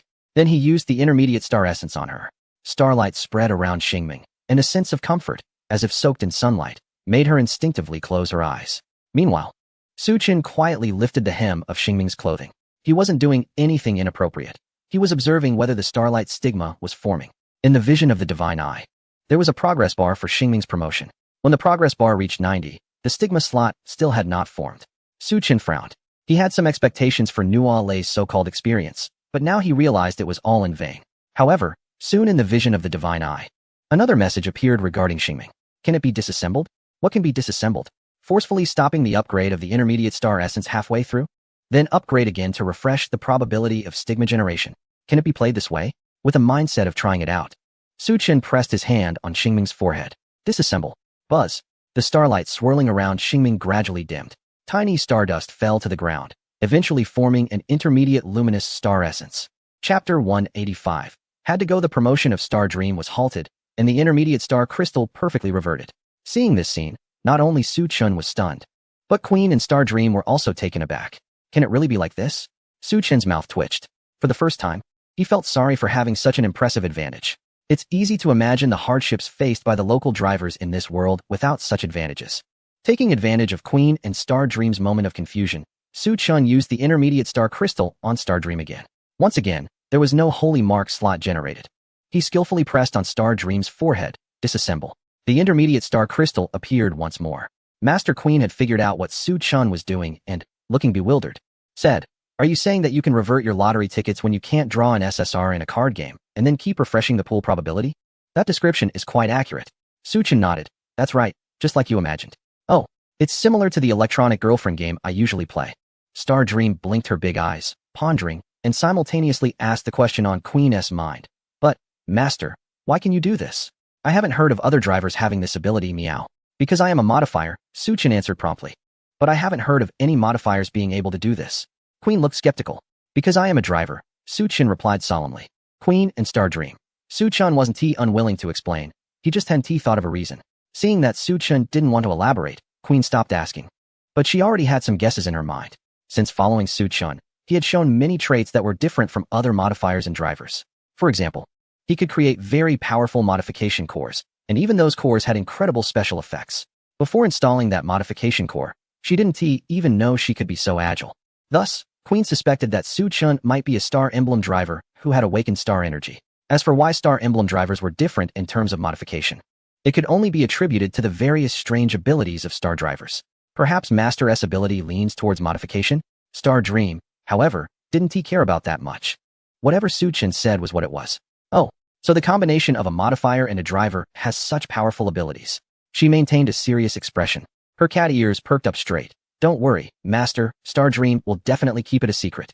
I won't tell anyone except for Sister Queen. Queen stifled a laugh. Didn't she already know? Su Chen squeezed Star Dream's soft face, enjoying her innocent demeanor. On the third use of the intermediate star crystal, when the progress bar reached 80%, Su Chen clearly saw a holy mark slot generating at Star Dream's waist. After that, nothing unexpected happened. Xingming was promoted to an A-level mech girl and successfully awakened a holy mark slot. Currently, Xingming's attributes are Speed, 77, Cornering, 76, Stability, 44, Burst, 50. Endurance, 61. This performance panel is quite unique among mech girls. With balanced speed and cornering, she is completely different from any other Star Emblem mech girl. Xingming's burst and stability are her weak points. The former is compensated by a nitrous acceleration system, while the latter can be avoided by steering clear of confrontations and harsh terrain impacts on the track. As a mech girl with a radiant star emblem, Xingming is like a blank slate, capable of growing freely with the modification core applied by Su Chun. There won't be any strong rejection reactions due to excessive enhancements outside of burst and speed. Therefore, in this world, if a modifier wants to customize a hexagonal mech girl, a radiant star emblem mech girl is a perfect template. However, mech girls with radiant star emblems are hardly recognized by major clubs, leading to a complete decline of this type of star emblem mech girl in competitions. Most radiant star emblem mech girls have had their fates locked into logistics and healing paths since their inception. So far, Su Chen hasn't seen a second radiant star emblem mech girl on the track. Just as various thoughts were swirling in Su Chen's mind, the modification room door opened. Nolii walked out, her face glowing with excitement. She looked Xingming up and down, her eyes immediately revealing a hint of surprise. Wow, what did I say before? She glanced at Su Chun with a smug expression. I told you Xingming was blessed by me, right? As long as a mech girl is blessed by me, the success rate of awakening a star mark is bound to increase significantly. See, didn't Xingming successfully awaken? You should thank me. Su Chun wore a smile that said he was happy for her, nodding. Yes, thank you. Hee. Nolii was also very happy that Xingming successfully awakened the star mark. Due to her physical condition, she couldn't be a driver and naturally couldn't contract a mech girl. However, she had already indulged in the role of a master with Xingming. Su Chun, how's the modification shop lately? Have you been squeezed out by those 3 shops around? Nolii asked with a mischievous smile. Calm me, good sister, and I'll back you up, ensuring those 3 bosses won't dare to make a sound. Su Chen thought about how Nolii's shop had turned into a battle-damaged style and felt a bit guilty, quickly waving his hand. The modification shop is doing well lately. I'm on good terms with the other 3 shop owners. We help each other and maintain a harmonious and friendly environment in the business district. So there's no need for you to check personally. Nolii tilted her head at Su Chun, finding it hard not to be suspicious of such a human machine-like statement. What was Su Chen really hiding? I also need to take Queen to receive the blessing of the Star God. Do you know where there's a private training ground? I want to train Xingming and Queen a bit. Su Chen felt a bit uncomfortable under the gaze of Noori, so he quickly changed the subject. In the training ground, Noori handed a business card to Su Chun. Here, this is the boss's phone number. His business isn't doing well, so appointments aren't really necessary. But it's very private. She leaned in a little and lowered her voice. Even if you're doing some embarrassing things inside with a mech girl, no one will disturb you. Su Chen silently stepped back half a step. Was he really that kind of person? Besides, why would he do such things with a mech girl in the training ground? A private cinema would be fine, or a couple's hotel, or even a secluded part of the park at night. The training ground was just too strange for that. So it must be Noori's way of thinking that was problematic. He looked at Noori, whose face was filled with a mischievous smile. And it seemed to him that beneath that cute exterior was the soul of a pervert. Thanking her for the recommendation, he put away the business card and left the modification room with Queen and Xingming. Noori watched Su Chun and the 2 mech girls leave, her eyes gleaming with mischief. Not letting me go to the modification shop? There must be something suspicious. She hadn't originally wanted to make the long trip, but now she felt compelled to go. Chapter 186. Noki's Training Ground. The Training Ground of Gino. A very down-to-earth name for a training ground. It sounded like a place that wouldn't have business for a year or so. However, this training ground was located near the Mech Protection Association in K-City. So he conveniently took Queen there to receive the blessing of the Star God before heading to the training ground. The Mech Protection Association in K-City wasn't as welcoming as that in Binjo City, perhaps because they had a different host now. The host here was an expressionless woman, and her demeanor gave off a certain austere beauty. Her face was formulaic, her introductions were formulaic, and her guidance was foolproof. After the standardized blessing from the Star God, Queen's attributes were enhanced again. Speed, 85. Cornering, 67. Stability, 65. Burst, 95. Endurance, 54. One could only say that aside from endurance being a severe shortcoming, the other performances were simply off the charts. Of course, all of this was thanks to his full support and Queen's own incredible talent. With such extreme burst performance, even most S-level Thunderstar mechs wouldn't necessarily possess it. Ugh, that sound again. It was like a helpless whimper, unable to vent the embarrassment within, mixed with a stomping of feet that really hit the mark. Queen, is something wrong with your body? Su Chen looked at Queen, who was walking with her head down behind him. Since leaving the Mech Protection Association, her expression had been a bit strange, especially the way she looked at him, which felt somewhat unsettling. I'm fine, dear master. Queen looked up, revealing a sweet smile. Thanks to you, my body feels very comfortable, so there's no need to worry about me. Is that so? Suchin hesitated a bit. He even suspected that Queen's memories had completely awakened and she remembered everything from before. But the first thing Queen would definitely do upon fully recovering her memories would be to put a knife to his throat. There was no way she would show him such a smile. He speculated that Queen had regained some memories through the blessing of the celestial deity. But she had not fully recovered yet. This was probably for the best, as it would allow for a gradual process, preventing any adverse effects on both parties' mental and physical health. Unable to grasp Queen's thoughts, he decided to act as if nothing had happened and calmly led Xingming across the street. Behind them, Queen's face glowed a bright red in the reflection of the traffic lights. She pinched the already wrinkled edge of her clothes and lightly bit her lower lip. Following them closely, once they reached the other side of the street, she finally took a deep breath and lifted her head. The afternoon breeze tousled her long hair, revealing her flushed earlobes. Her dark hair fell down, hiding the blush that was shyly concealed within, making it hard to notice. At the training ground of Jino, Suchin carefully compared the address on the business card. He confirmed that the war-damaged entrance before him was indeed the place recommended by the girl from the previous encounter. Initially, he had high hopes for this place, but upon seeing the entrance, he suddenly felt an impulse to turn back. A small brown dog, seemingly a shorn teddy, was tied up next to the door. Upon seeing Su Chun and the others approach, the dog showed no signs of barking or baring its teeth, instead tucking its tail and hiding in a corner. In the drainage ditch at the entrance, a group of rats scurried along the path laid out by fallen leaves and old newspapers. The mottled walls were plastered with various advertisements, even including a wanted poster for a dangerous mechanical girl. The air was filled with the aroma of savory pancakes from a nearby street corner, which became even more pronounced with the breeze. Ma, are we really going to train here? Xingming clung tightly to Su Chen's arm, her pupils trembling. This place looks like the legendary haunted house. Xingming had never been to an amusement park's haunted house, and mechanical girls were not allowed there. The extremely high combat power of mechanical girls could easily eliminate the staff in a moment of fright. And such a situation would not trigger the thought stamp of a mechanical girl. Hello, welcome to the Jino training ground. A sweet voice rang out, instantly dissipating Xingming's tension and fear. It was a mechanical girl. Xingming looked in the direction of the voice and saw a doll-like, exquisite mechanical girl waving at them from the window of what seemed to be a security booth. A ray of sunlight pierced through the city's mottled walls and fell on her hair, making her already light golden curls appear as if woven from silk by the sun. As long as it was a mechanical girl, everything would be fine. They were the most wonderful beings. Xingming wagged her tail and approached like a friendly little dog. Su Chin followed suit, and then noticed that the mechanical girl wore a warning collar similar to Queen's. This indicated that she was a mechanical girl that could not be activated normally, and if the operator insisted on forcing activation, all risks would be borne by themselves. The furnishings in the small room are quite simple. There is a table, a cabinet, and next to the cabinet is a small bed with what appears to be freshly washed clothes piled on it. On a recliner behind the machine girl sits a somewhat disheveled-looking young man, though the stubble on his face gives him a slightly older appearance. Despite this, the small room is very tidy. A business license hangs on the wall, and in the shadow of the cabinet, a few dusty trophies can be vaguely seen. A driver with a story, having given up competitive racing due to some incidents, opened this inconspicuous training ground with his machine girl in a corner of the city. It seems that the revenue of this training facility relies entirely on regular customers and referrals from people like him. Based on what he observed, Su Chan made a simple deduction. Free training costs 100 for an hour, 1,000 for a full day, and 500 for a night. The man opened one eye and quickly scanned Su Chun, Xingming, and Queen before closing it again. If guidance is needed, the price doubles. If he needs to drive the machine girl for practice and instruction, the price triples. After saying this, the man fell silent. The only sound in the small room was the creaking of an old fan slowly turning.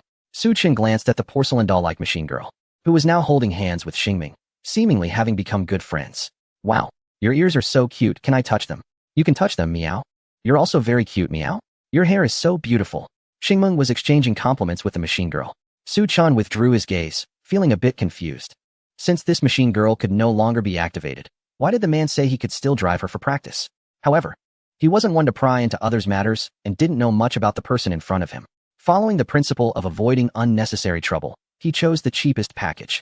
Free training, until 6 in the evening. Su Chen picked up his phone to check the time. About 3 hours left. 3 hours should be enough for Xingming to adapt to the effects of the nitrous acceleration core. There are only 5 opportunities in total. If she can't adapt, they can always come back tomorrow. Su Chan brought Xingming into the training facility. Although the outside looked quite worn down, the inside was surprisingly nice. The track is 1 kilometer per lap. While it doesn't have any special terrain, The basic facilities are all in place, and the surface is smooth without cracks. Su-chun asked Queen to check around, and no cameras were found inside the training ground. There is also a small room beside the track for resting, which is similar to a hotel suite, allowing for washing up, using the bathroom, and sleeping overnight. This should be the place that Nori mentioned, where one could do shameless things with a machine girl. Xingming, let's enter deployment mode. Okay, Meow. Xingming obediently nodded and unfolded her body, eager to try out the new modified core. Queen found a chair by the track and sat down, resting her chin on her hands, feeling a mix of apprehension and resentment. It was clear that the modified core created by Su-chun was impressive. However, she didn't believe this modification could change her mind. After all, the continuous sensations were simply too embarrassing, especially since she was quite sensitive as a mech girl. She was eager to see just how powerful this modification really was. Queen pouted, clearly unconvinced. Su-chun settled into the cockpit of Xingming. The temperature in K-City was nearing 35 degrees during the day, a level that used to be unbearable. But now, he simply told Xingming, turn on the cooling system. Cooling? Xingming blinked in confusion. Master, do I really have that function? You didn't have it before, but now you do, Su-chun said, pinching Xingming's belief and reminding her. It's part of the modified core. You're in the deployed state now, so if you sense the modified core, you should be able to activate the new feature. Skeptical. Xingming tried it out and was pleasantly surprised to find it worked. The newly solidified Flame 20 modification core could adjust the cabin temperature, and she immediately activated the cooling feature as Su-chun instructed. However, this cooling was quite different from an air conditioner. The temperature inside the cockpit was directly related to the mech girl's body temperature. As a result, Xingming's body temperature dropped by 5 degrees, and the cockpit's temperature followed suit. Compared to air conditioning, this enveloping cool sensation was significantly more comfortable, making Su-chun feel a bit drowsy. Master, this is amazing, Xingming exclaimed with delight, but soon added in a slightly confused tone, Master, I need to use the bathroom. I don't know why, Su-chun replied. Xingming, blushing, awkwardly said, but after turning on the cooling, I started feeling this way. It's building up a little, but I can hold it for now. Oh, Su-chun understood. It was just a matter of urgency, which wasn't a big deal. If she could hold it, it was fine. They could always address it after the run. Xingming, let's start by trying the launch start combined with nitrous acceleration. Su-chun squinted his eyes and brought Xingming to the starting line. The combination of launch start and nitrous acceleration was incredibly useful, typically involving a launch start followed by nitrous acceleration. This effectively gave her an extra launch start opportunity compared to other competitors. In staggered start races, this was mainly used to save time, but in races where competitors started side by side, it became very interesting. 2 launch starts could almost guarantee the best route. In this type of race, seizing the optimal route was equivalent to gaining an advantage, even if her speed and performance were inferior to the opposing mech girl. Taking the advantageous route could secure a prolonged lead. The opposing racer would then have to find a way to overtake, but the overtaking side was always at a disadvantage. This was yet another psychological and technical battle. It was well known that games required time to assess skills, but during a race, there was never enough time to waste. Moreover, if one is not as skilled, it may lead to a complete defeat due to being outmaneuvered from the start, preventing the machine's full potential from being realized. Su-chun shifted the gear to first, feeling the subtle contact between the clutch plate and the friction disc, and pressed the clutch to the half-engaged position. The engine of Star Dream roared, maintaining a mid-high RPM. The airwaves rolling between the tires blew the dust on the track into a wild dance, twisting with the surging heat in the air. Are you ready, Star Dream? Su-chun took a deep breath, feeling a bit nervous about the nitrous injection system. Meow? Star Dream tightened her delicate face, staring ahead, unsure if it was the same tension or a struggle against the urge to release water. Su-chun counted down in his mind while transmitting the countdown to Star Dream through their mental connection. 3, 2, 1. At the moment the countdown ended, Su-chun pressed the accelerator to 70 and released the clutch. The clutch transmitted power in the half-engaged state, and the temperature of the friction disc instantly soared above 200 degrees. A violent torque finally broke free and surged through the drive shaft into Star Dream's 4 tires. Boom. The previously suppressed engine roar transformed into a high-pitched howl. 2 pale tire smokes rose at the starting point, and Star Dream's body shot forward like an arrow released from a bow. Watching this nearly perfect launch, Queen's eyes sparkled with excitement. Experiencing Su-chun's superb skills as the machine's partner and appreciating it from an observer's perspective were 2 completely different experiences. But regardless of the feeling, Su-chun's driving was delightful and flawless. However, didn't the master say that the new modification technology had new functions? This launch seemed unchanged from before. Just as Queen thought this, Su-chun issued the command for nitrous acceleration to Star Dream. Boom. With a deep rumble from the engine, The 4 exhaust pipes at the rear of Star Dream instantly spewed flames of blue mixed with red. At that moment, Star Dream's body surged forward, increasing speed dramatically. She had already reached her peak speed but accelerated an additional 25 on top of that. For Su-chun in the cockpit, the moment the nitrous acceleration activated, it felt like he was pressed back into his seat by a tremendous force. Star Dream let out a surprised cry, clearly startled by the sudden boost in speed. Queen had the most direct view of the scene. She stared blankly at Star Dream racing down the track, dumbfounded. What just happened? When a machine reaches extreme engine RPM, the exhaust pipe does indeed emit high-temperature flames. However, Star Dream's situation was entirely different. She had clearly reached her peak speed, but was still able to accelerate further from that point. This abnormal acceleration lasted a full 10 seconds. Later, Su-chun and Star Dream also attempted straight-line driving combined with nitrous acceleration, extreme cornering with nitrous to forcibly correct the direction. But they could not try jumping and landing with nitrous acceleration, as the training ground did not have a course for jumping.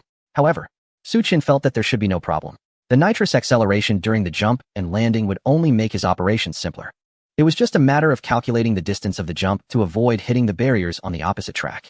Currently, the peak speed of Xingming has reached 295 kilometers, and under nitrous acceleration, the peak speed can reach around 370 kilometers. It's worth noting that Queen's peak speed is only 325 kilometers at the moment. In the provincial qualifiers, Queen could almost crush other drivers with her speed. This shows how terrifying the improvement in speed and explosiveness is with the nitrous acceleration system for Xingming. In a race, with 5 nitrous accelerations and a total of 50 seconds of acceleration time, it can change a lot. Creak. After completing 2 laps, Su-chun executed a drift and smoothly stopped Xingming in front of Queen. He lowered the car window and looked at the girl sitting by the track, who appeared slightly dazed with a half smile. So, Queen, how about this modified core? Is it powerful enough? Queen came back to her senses and, seeing the teasing and challenging look in Su-chun's eyes, asked incredulously, was that second acceleration from Xingming just now due to the new modified core? That's right. Su-chun nodded. Queen took a deep breath. How many times can it be used in a race? 5 times, Su-chun replied. And how much speed does it increase each time? About 20 to 25, he answered succinctly, a smile on his lips. How long does it last? 10 seconds. Queen fell silent. After a while, she stood up, as if she had made a significant decision, and walked to the car window of Xingming. Grabbing Su-chun's hand that was hanging by the window, she looked at him eagerly and said, Master, I want it. Chapter 188. Not afraid anymore? Not afraid of side effects? Queen calmly shook her head. What if the side effects occur? Queen stared at Su-chun for a moment, a sly smile appearing on her lips. She didn't say anything but picked up a cup of water and handed it to Su-chun. Su-chun replied, You know, it's true. In some races, the schedule is long, and drivers can only bring a bottle of water. If it runs out, they have to tough it out. But if Queen is willing. Faced with Queen's provocative and smug gaze, Su-chun's mind was filled with all sorts of outrageous thoughts. He originally wanted to hold back, but Queen's arrogance was too glaring. Instinctively, he didn't want to let her be so arrogant. So, he could only nod decisively. All right. I can drink. Queen was taken aback by Su-chun's serious face, and her cheeks visibly flushed. You, master, you actually agreed. Pervert. She took 3 steps back, her eyes clearly filled with panic and disdain. You said it yourself, Su-chun replied confidently, without a hint of embarrassment. Even if I said it, how can you, as the master, just agree so casually? Queen couldn't even bear to think about that scene, feeling her face burn and her head spin. I am a qualified driver. Su-chun's expression was serious. A qualified driver must agree to the various requests of the machine girl, whether reasonable or unreasonable. Queen couldn't hold it in anymore. What if I asked you to go to the restroom to eat? Would you go? No. Su-chun's face remained serious and stern. Didn't you say to agree to any request from the machine girl? I want to keep my breath fresh when I talk to you. Do you want to face my breath after a long day when we sleep at night? Queen fell silent. Indeed. She had been sleeping on Su-chun's and Xingming's bed recently. Although it was embarrassing, if she suddenly stopped, it would surely raise suspicions, right? Then Su-chun would bring up all sorts of things that had happened before, all the things she had said. What was the point of her living? She might as well find a place to be reprocessed. After thinking it over, Queen awkwardly said, I was just joking. Let's not bring this up again. Okay. Su-chun nodded, then shook his head. However, it is said that there will be extremely hot and long desert tracks in the future, and all drivers won't have enough bottled water to drink. In such extreme conditions, would you lend me a helping hand? Didn't I say not to bring it up? Queen covered her face with her hands, about to explode. I didn't bring it up. Su-chun said in Dandao. I just want to know if you value my life. Aye. Queen was both shy and angry, stamping her feet in frustration. Looks like you don't want to give me water. Su-chun sighed sadly and turned to ask Xingming. Xingming, if that situation happens and I'm about to die of thirst, would you give me water? Xingming was still confused, not knowing what Su Chun and Queen were talking about.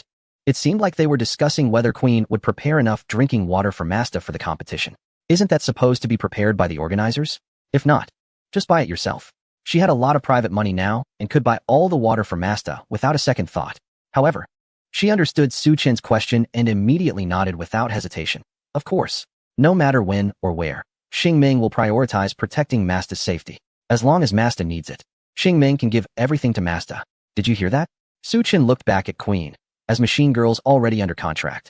It was clear that there were differences even among them. Queen looked at Su Chen's deliberately deep and sad expression, feeling both embarrassed and angry. She was about 80% sure that Su Chun was doing it on purpose. What did that silly Xingming understand? She stared at Su Chun, nearly gritting her teeth. Fine, fine. I am willing. Really? Su Chen's face lit up with surprise, the sadness disappearing in an instant. Of course it's true. Queen let out a breath, her tense body gradually relaxing. It seemed that now that these words had been said, nothing else mattered. She could even smile warmly at Su Chun. With a voice as gentle as a whisper, she said, I will definitely save the master when the time comes. I will save him fiercely. Su Chun looked at Queen, who was smiling dangerously, and felt a chill run down his spine. It seemed like the joke had gone a bit too far. It couldn't be that in the future. No, that was something the Queen with restored memories would do. The current Queen's memories were not fully restored yet. He could still take advantage of this opportunity to tease her a bit. Yes, it must be that way. Everything was still under his control. Chapter 189. Hope Master, I need to use the restroom, Xingming said, blushing and awkwardly standing in front of Su Chun, clearly struggling to hold it in. Go ahead, Su Chun said, patting Xingming on the head and pointing her to the restroom. Watching her dash off, Su Chun couldn't help but smile. Xingming had shown remarkable adaptability to the new nitrogen acceleration system. He had initially thought that 3 hours wouldn't be enough for her to adapt, but in fact, by the second nitrogen boost, she had completely adjusted. She even coordinated with the nitrogen acceleration, instinctively adjusting her vehicle's posture to maximize the effect. Who said Xingming was slow? She clearly had talent. It could only be said that Wang Tingting didn't understand her at all. After a long while, Xingming returned from the restroom, her cheeks still flushed. Queen looked at Xingming carefully arranging her skirt with a complex expression, then turned to Su Chun. Hey, Su Master, is there any way to remove the special effect of this modification core? Honestly, needing to go to the restroom suddenly during a competition would greatly affect the results, right? The effect can't be removed for now. Su Chun shook his head. Improving the efficiency of the combustion chamber means a large amount of water will be produced. The only thing I can think of is to mitigate this effect by utilizing some of the water. He stroked his chin, deep in thought.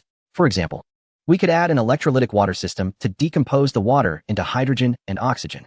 The oxygen can be recycled back into the combustion chamber. But storing or directly discharging the hydrogen could be quite dangerous. I don't have a comprehensive plan for that system yet. In Queen's bewildered gaze, Su Chun earnestly patted her shoulder and reassured her.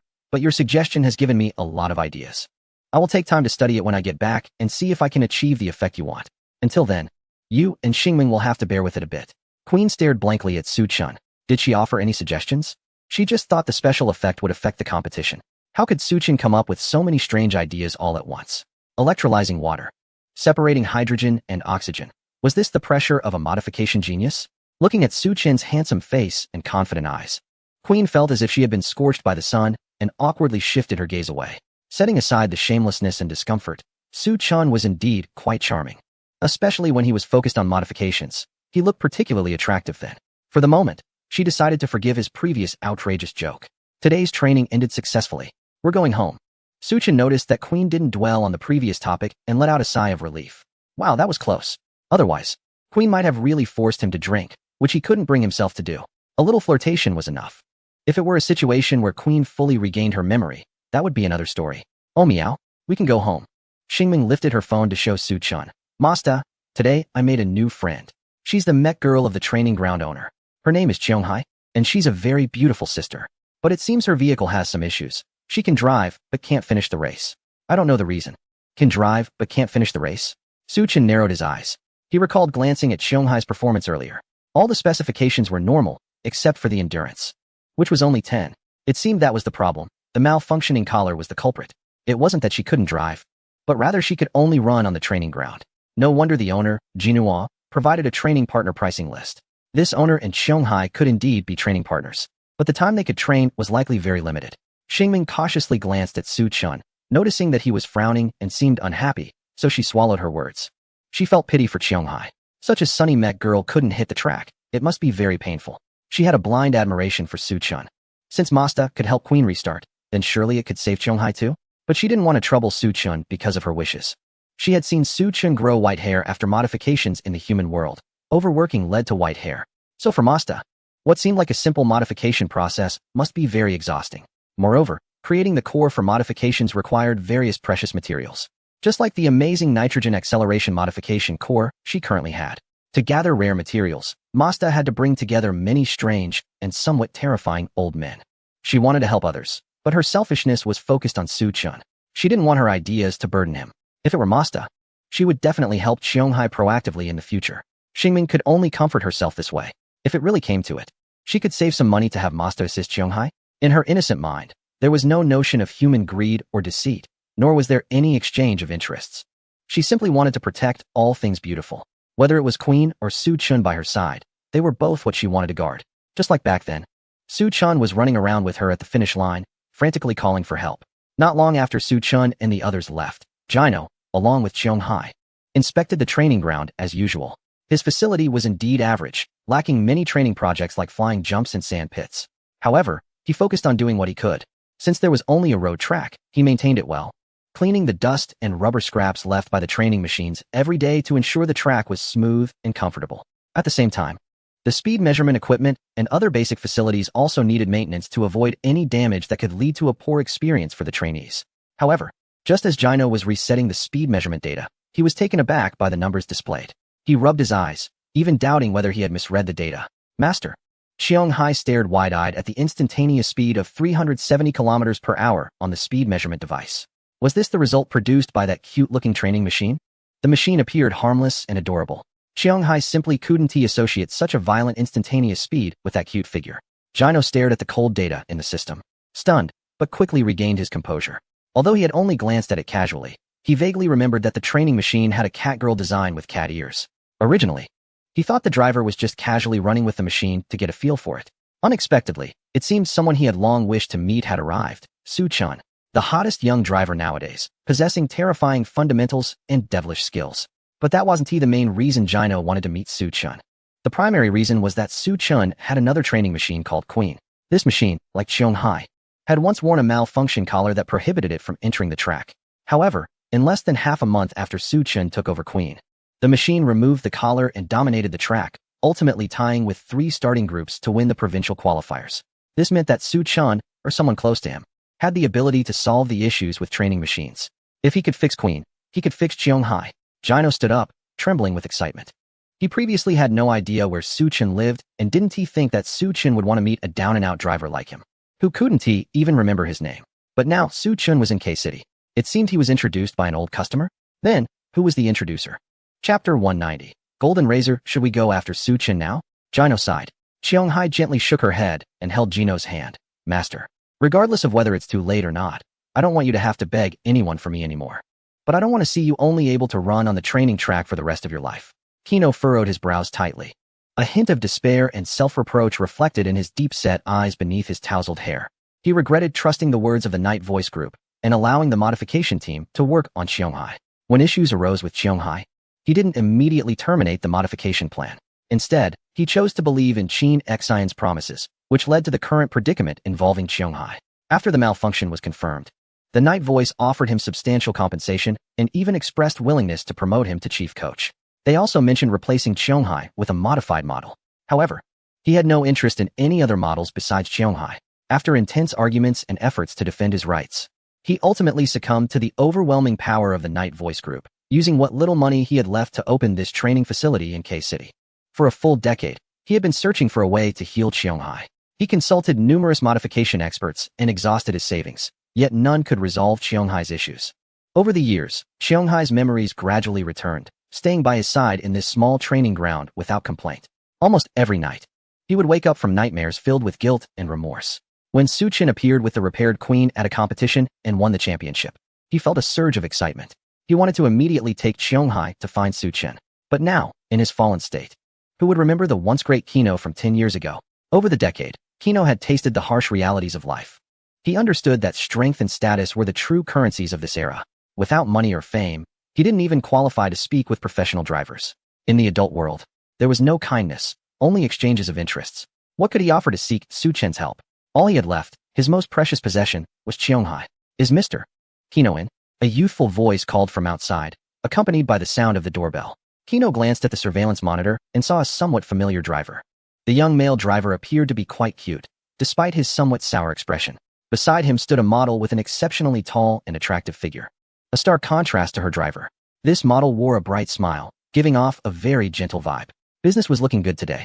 Kino sighed and shook his head, thinking, if only every day had such good business. Maybe once I earn enough to reach 1 million, I could have the chance to visit that driver? Perhaps. I could buy some information on healing models. Under Qianghai's stern gaze, Kino chuckled lightly, stopping his rambling while opening the electric gate to let the guests in. Don't think about saving money again, Qianghai said, pinching Kino's stubbled chin. Despite her porcelain-like face, her expression was serious. You need to eat well and take care of your health first. We'll talk about the rest later. Otherwise, I'll run away from home for an hour like last time. Qianghai knew all too well how to leverage Kino's weaknesses, understanding exactly how to threaten him to ensure he ate properly. Otherwise, he might revert to the days of eating only steamed buns and rice sauce for every meal. She couldn't bear to see her driver suffer. Although she had indeed been hurt by Kino's decisions in the past, it couldn't entirely be blamed on him. At that time, both she and Kino were unaware of what the modifications for the Voice of the Night project would entail. In fact, when she received the notification, she thought it was a good thing and was eager to participate. When the surrounding environment deemed something as correct, it was difficult for those involved to see clearly. But no, I was wrong. I promise you, I will eat well. Kino quickly raised 4 fingers in assurance. Excuse me, are you Mr. Kino? Hearing a voice from outside the window, Kino immediately resumed his usual aloof demeanor and glanced at the boy outside. Looks familiar. Who is it again? Here for training? The price list is on the wooden sign. Check it yourself. The racers and their machines at the training ground were Su Che and Feng He. Su Che looked at the machine girl, curiously examining him, and Feng He, then at the scruffy-looking man, feeling somewhat hesitant. Could this really be the expert recommended by Mr. James, the top coach known as the Golden Razor? He didn't look the part, but the address was correct, right? I'm not here for training. He handed a recommendation letter through the window, saying with a hopeful tone, I heard you were once the most talented coach for the Voice of the Night known as the Golden Razor. I want to learn techniques from you. I understand that a driver's skills are crucial and not easily shared, but I'm truly at my wit's end. Su Che took a deep breath, his voice trembling as he glanced at Feng He beside him, with worries and fears unmasked. If I can't achieve good results in the next race, my brother might prevent me and my machine girl from ever getting on the track again. After speaking, Su Che deeply bowed to Kino. He was now just hoping that James' introduction letter would truly work and persuade this hidden expert. Chapter 191, James' Favorite Golden Razor. It had been a long time since anyone had called him that. In the past, this name resonated throughout the entire city. At that time, he was at the peak of his career, not only a renowned racer but also a gold medal coach who had trained 2 provincial qualifying champions consecutively. The reason he didn't continue as a frontline racer was simply that his machine's performance couldn't keep up with the T1 team's requirements, but he didn't want to replace it. He thought about stepping away from Voice of the Night T1, and once his machine was up to standard, he would join Voice of the Night T2 or T3 to continue pursuing his racing dream. Thus, he took a back seat and became a coach. Due to the light golden color of his machine, it shimmered in the sunlight like a sharp golden blade, and with his superb overtaking skills, he gradually earned the title of Golden Razor. Master, don't dwell on the past. The machine girl nudged Kino's arm, whispering, they are still waiting. Kino snapped back from his memories. He opened the letter, curious about who the recommender was. During his prime, he indeed knew quite a few celebrities. However, after many cold shoulders while seeking help during his downfall, he gradually gave up on asking his former connections for any support. Perhaps someone would be willing to help him. But he felt too embarrassed to reach out. In a society that values connections, he couldn't offer anything that would be considered valuable. However, this letter might be an opportunity. As he opened the envelope, the name at the end made Kino frown. James. 10 years ago, when he was still the coach of the night team, James was not yet the chief modifier of the night team. However, by then, James was already an S-level modifier. He met James at a banquet organized by the night team, where he even invited James to work for them. James only said he would think about it. Later, when issues arose with Qianghai, he sought help for 10 years. By the time he remembered James, James had already become the chief of the night team. Naturally, he couldn't meet James and was blocked outside by the night team's security. Moreover, since James was a modifier for the night team, he would certainly comply with their violent modification plans, making it pointless to seek James regarding the Qianghai issue. As a result, He had no good feelings towards James. Kino's gaze shifted to the beginning of the letter. The first sentence left him momentarily stunned. Long time no see, Mr. Kino. I know you might have objections to my identity, so let me clarify right away. I have resigned from the night team and am now running my own modification shop. This sentence made Kino's hostility towards James dissipate by half. So, James had already resigned? The salary of the chief modifier of the night team must be quite tempting. Why would he resign? The next sentence provided the answer. Damn it. That Chin Xian woman pressures me every day. You have no idea how suffocating it is. So I quit. Whoever wants that position of chief modifier can have it. It only took one sentence for him to go from gentleman to thug. Kino's mouth twitched. James was still the same. On the surface, he was elegant. But behind the scenes, he was quite a character. To make a long story short, I have a bet with another modifier, and I need to train a strong driver. I'm covering the core modifications for his machine, but I really don't have experience in driving skills. So I thought of you and hope you can teach him some techniques and track experience. I've inquired about your situation over the years. Regardless of whether you need help, consider this as me owing you a favor. Just consider it a favor owed. If someone else said such a thing, it might come off as a bit arrogant. But when James said it, it was perfectly fine. The favor from an S-level modifier was priceless. The key was that he indeed needed James' favor at this moment. Since James had already left the night team, reaching out to him for help in contacting Su Chun should be no problem, right? As for how to get Su Chun or the person behind him to help treat Xianghai, let's first meet Su Chun. Regardless of the other party's requirements, he will agree. The chief of T3 at the Xingguan Club, Su Che, Jino put down the envelope and glanced at the boy standing outside the window. Is Su Lin really your brother? Su Che nodded in a daze. This uncle called his brother a fool, which seemed a bit arrogant, right? After all, his brother and the T1 team of the Xingguan Club had ranked in the top 3 in the provincial competition and were now heading towards the national championship. Last time, Su Lin mentioned wanting to lead the T1 team to win the national championship and said he was already prepared with various strategies to deal with other teams. It sounded quite impressive. Come with me. Jino opened the door to the small room and waved to Su Che. I am Jino, the golden razor you mentioned. He paused, turned his head to look at the somewhat nervous boy, and spoke seriously. I have accepted James's commission. There is less than a month left before the provincial qualifiers, and time is tight with heavy tasks ahead. There is one thing I need you to remember and do. Su Che held his breath and looked at the man in front of him. He couldn't understand how a person's demeanor could change so significantly in an instant. The eyes that had been hidden behind messy hair, once filled with despair and fatigue, now opened slightly, like a rusty sword suddenly becoming sharp. If you want to learn the technique from me, you must let go of everything you have learned in the past and all the concepts you currently accept, including reshaping your driving habits. What those people taught you may not be correct. What I teach you may not be entirely right either. But it will definitely be better than theirs. Gino's voice was cold. From now on, you will undergo the most rigorous training, and you must train according to my plan. If you show even a hint of resistance, you will lose the chance to learn from me. Under the gaze of those sharp eyes, Su Che instinctively nodded. He was supposed to be rebellious, but it felt like he had returned to school. The strict teacher who had high expectations of him back then had eyes just like Gino's. At the same time, a sense of reassurance surged within him, because, in the eyes of the man before him, he saw confidence. Being strict is good, being confident is even better. The stricter and more confident he is, the more capable the person in front of him seems. Perhaps he could truly undergo a transformation here? Teacher. Su Che bowed deeply to Jino. The golden razor from back then deserved this title. Chapter 192. Assessment temporarily winning over James, this old man also had the benefit of obtaining another opportunity to assess the level of the modifier. Similar to the opportunity given by Chin Xian, assessments could be conducted once a month. Su Chun prepared briefly for a week and directly went to the Modification Academy introduced by James to participate in the assessment. The assessment method was simple. The first round was a written test, primarily assessing the modeling capabilities of the modifier. Most of the questions are designed to provide a certain modification core or basic modeling for the modifiers to reverse engineer the basic modules and data matrices, data nodes.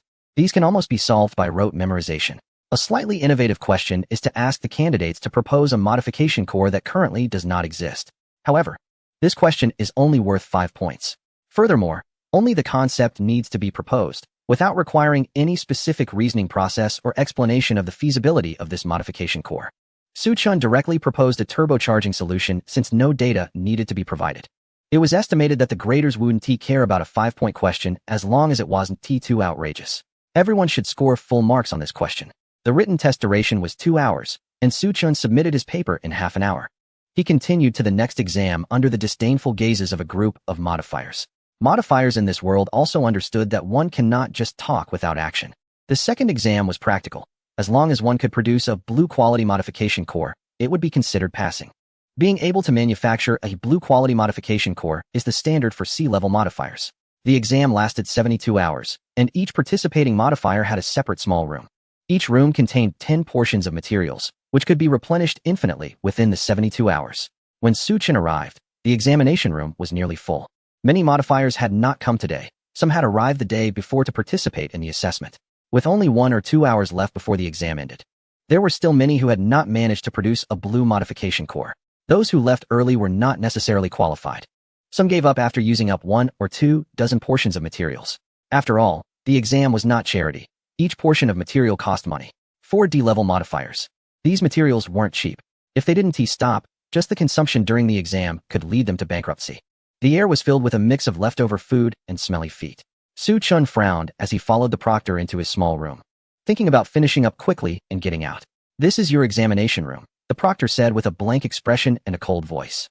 "The first 10 portions of materials cost 50,000. Starting from the 11th portion, you will no longer enjoy government subsidies, and the market price will return to 80,000. The exam duration is 72 hours. Good luck." After finishing her words, she closed the door. Su-Chin looked at the smelly socks and uneaten food containers on the floor with a serious expression. He didn't blame the proctor for her grim demeanor. With such a working environment, no one would be in a good mood all day. He was even hesitant to sit on the chair for fear of getting some smell on him that would make him disliked by Xingming and Queen. Initially, he had planned to take a 2-hour nap before casually producing a blue modification core to pass. But now, the environment before him warned him. Anyone who dared to stay here for more than half an hour would end up smelling like smoked meat. "I'm sorry, fellow candidates," Su-Chan said with his hands clasped together, looking earnest. Then he casually picked up a document and began to modify the core. Meanwhile, in the review room, the examiners were finding this year's candidates increasingly difficult to deal with. What kind of answers were these? Even for easy questions, it shouldn't be this absurd. One modder slammed the table in anger. "Look at this. They suggested modifying a machine girl with a mortar core to bomb other competitors during the competition, claiming that offense is the best defense, eliminating all opponents, and the championship is within reach. And this one, suggesting a wing modification core or helicopter propeller for the machine girl to fly straight to the finish line. What about the competition rules?" A nearby modder smiled and comforted him. "Isn't this quite common? Since these are easy questions, let them answer however they like. But it shouldn't be this outrageous. There's no practicality at all." The modder was indignant, recalling how he had answered seriously during his exams. "But don't think that this question is just an easy pass. In fact, there are candidates who provide some constructive answers, and these modders take them seriously, even taking them on as apprentices. After all, in this era, innovation is more precious than anything else." This turbocharger? Upon seeing this name, the modder felt that it was more reliable. He continued to read. "Turbocharging technology is a technique that uses the energy from exhaust gases expelled by the engine to drive a turbine, compressing the intake air to increase engine power and torque." Interesting. His eyes lit up. This world has an automotive industry. However, due to the emergence of machine girls, the industry's development has not been as rapid as before. Later, machine girls introduced magnetic levitation technology, gradually phasing out cars and electric vehicles. To facilitate people's lives, car manufacturers shifted their focus to developing magnetic levitation technology, while the study of automotive structures became the task of modders and modelers. But there are relatively few modders. They usually need to study data matrices and data nodes, and also delve into automotive structures, which is definitely not enough energy to go around. Moreover, researching the latter does not enhance the efficiency of producing modification cores. So there hasn't been much development in automotive structures in the hands of modders. They desire innovation but lack the energy to pursue it. This is the current dilemma faced by modders. Therefore, when the adjustable tail wing modification core appeared, so many modders were astonished. The reviewing modder could understand the basic description of turbocharging, but the following content started to get a bit brain-boggling. Core principle. The high-temperature and high-pressure exhaust gases expelled by the engine drive the turbine to rotate. The turbine, through a shaft, drives the compressor on the other side to rotate, which compresses more fresh air and sends it into the engine cylinders. More air means the ability to burn more fuel, ultimately outputting stronger power while relatively improving fuel economy. What else? Although some terms were difficult to grasp at first and required further study, such as what fuel economy means, the overall idea was clear.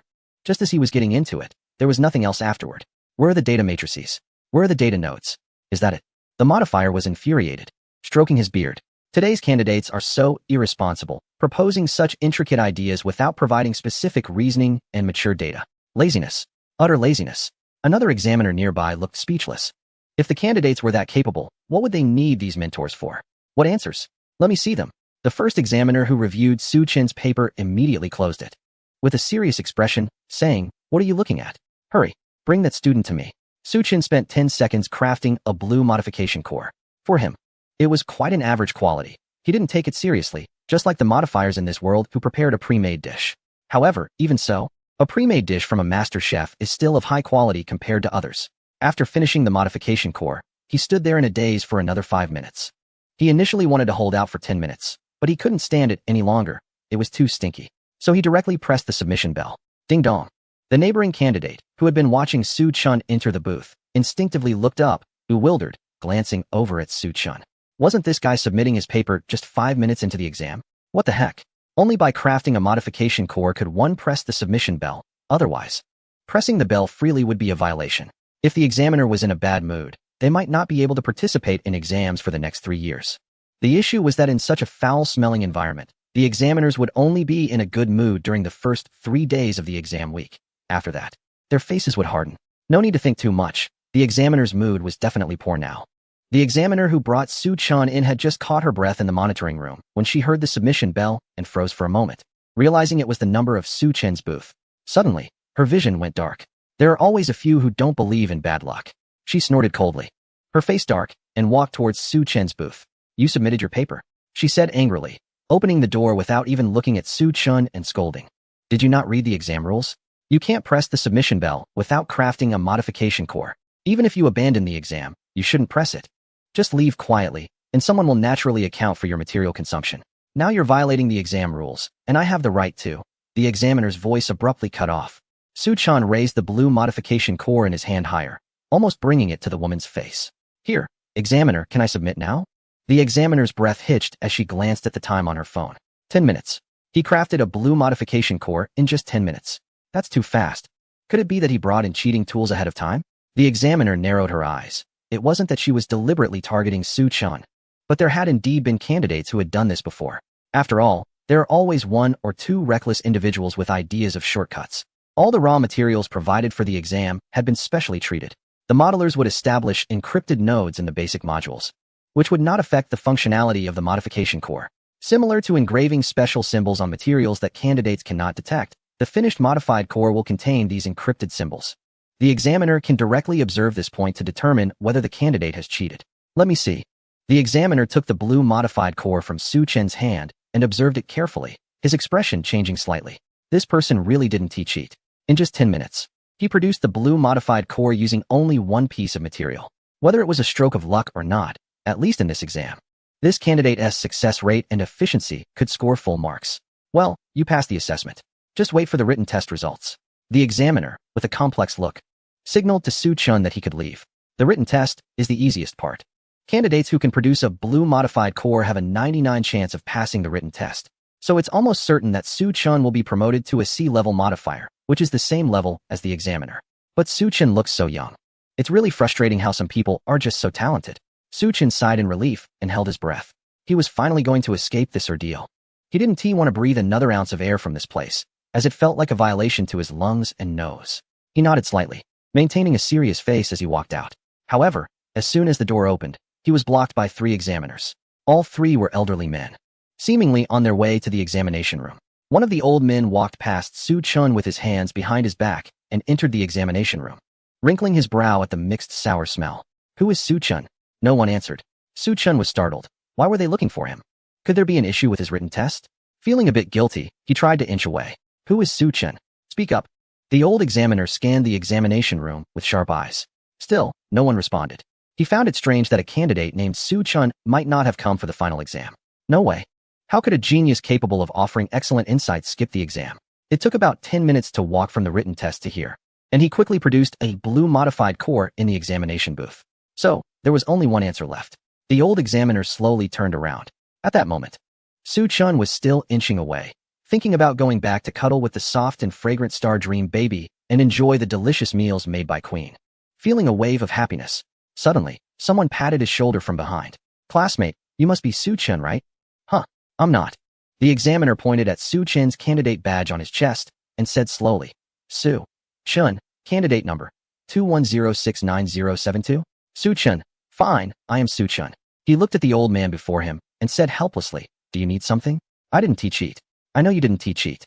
The old man raised his chin, speaking arrogantly. Let me introduce myself. I am A-level modifier Ma Weigua. I think you have great talent and very innovative ideas in modification, making you a candidate worth nurturing. So, I'm giving you the opportunity to become my apprentice. Huh. Su-chen's mouth twitched.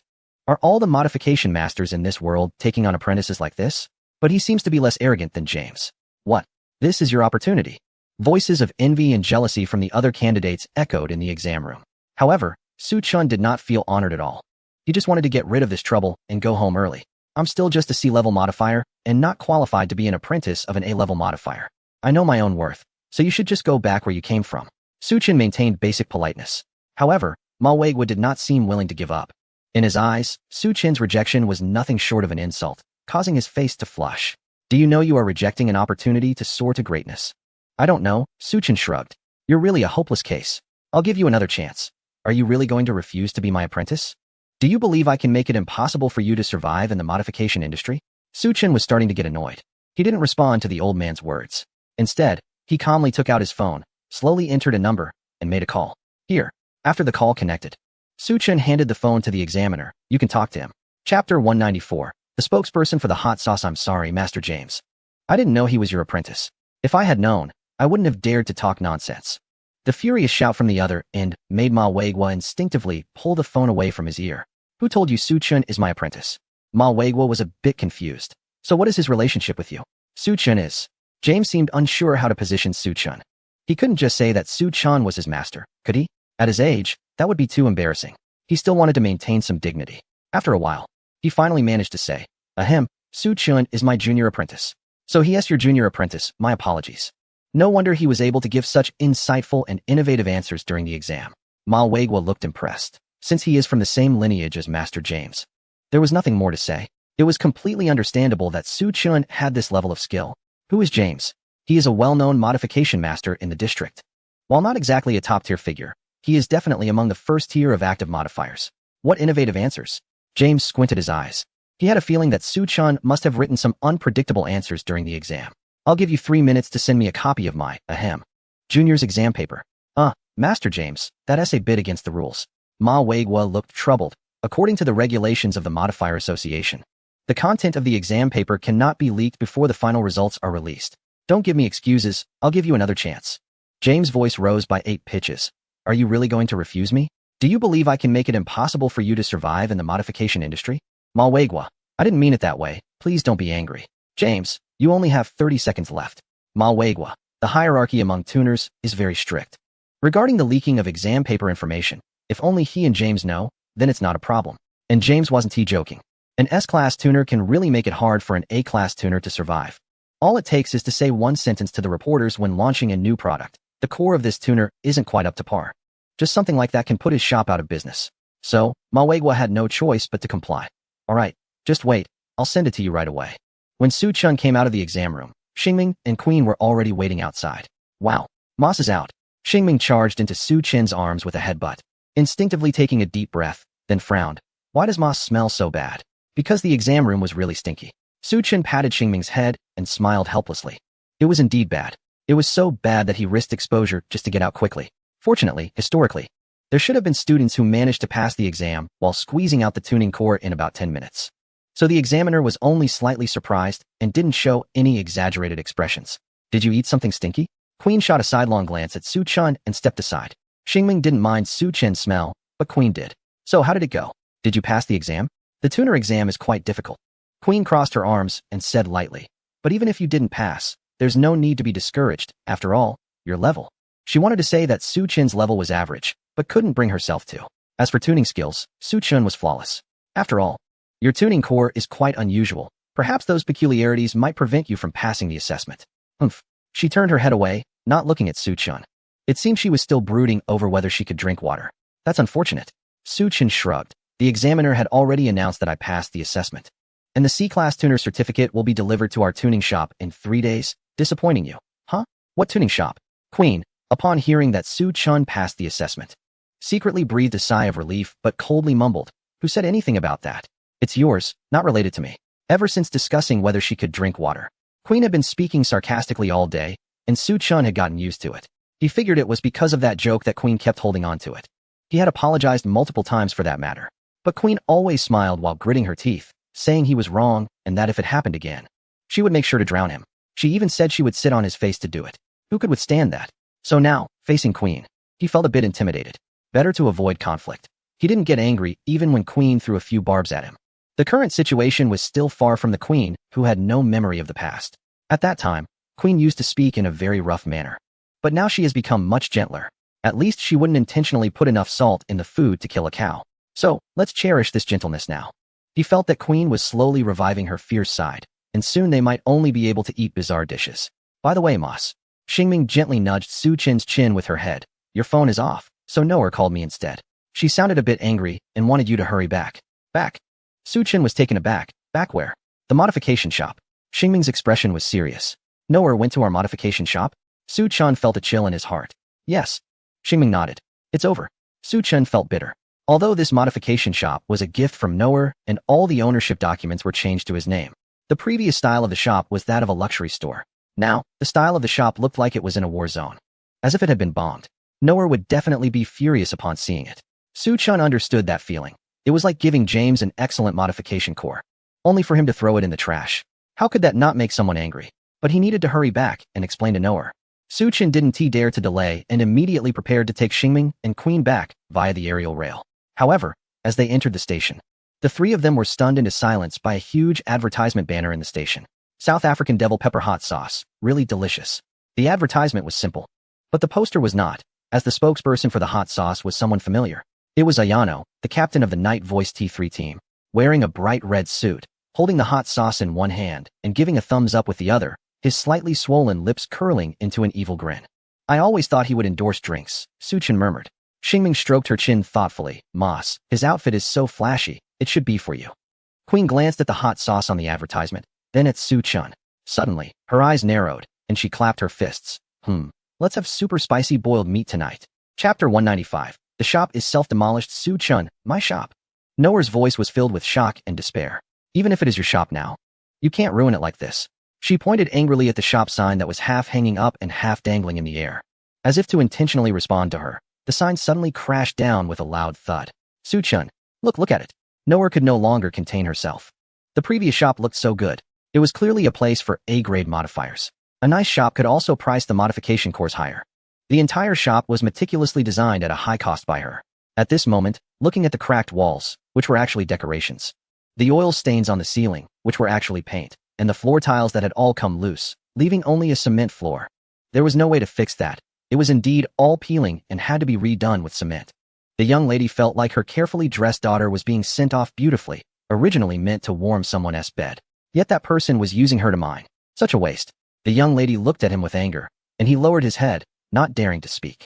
When he remodeled the shop, he hadn't considered her feelings. He was in need of money and was focused on quickly setting up the shop to save up for better materials for a core upgrade. By the time he realized it, it was already too late to go back. Tell me honestly, has someone been making things difficult for you? The young lady asked with a grim face, her cold gaze directed towards the car modification shop across the street. Has someone hired thugs to smash your shop? Just tell me. At the modification shop across the street, the owner felt an inexplicable chill. Recently, business had been good for him, just as he had expected. His shop was dominating the market for certain cores, and with two competitors dropping out, his blue modification cores were selling like hotcakes. Although it was tough work to produce them, he was actually earning more than before. It seemed that pressure brought out the best in people. If he had pushed himself harder earlier, he might have already made a fortune. Strange, is someone cursing me behind my back? He thought, looking around. It was already quite late, and there were no customers in the shop. The robots and surveillance were functioning normally. There seemed to be nothing to worry about. He changed his position and continued reading the novel he had been following, Electronic Girlfriend by the author known as Invincible Tyrannosaurus Roasting Goose, on a popular platform. He had been following this author for a long time. He felt uncomfortable if he didn't read a couple of chapters every day. No, I smashed the shop myself. He said honestly. Because I could only sell certain types of cores, the shop had no business when it first opened.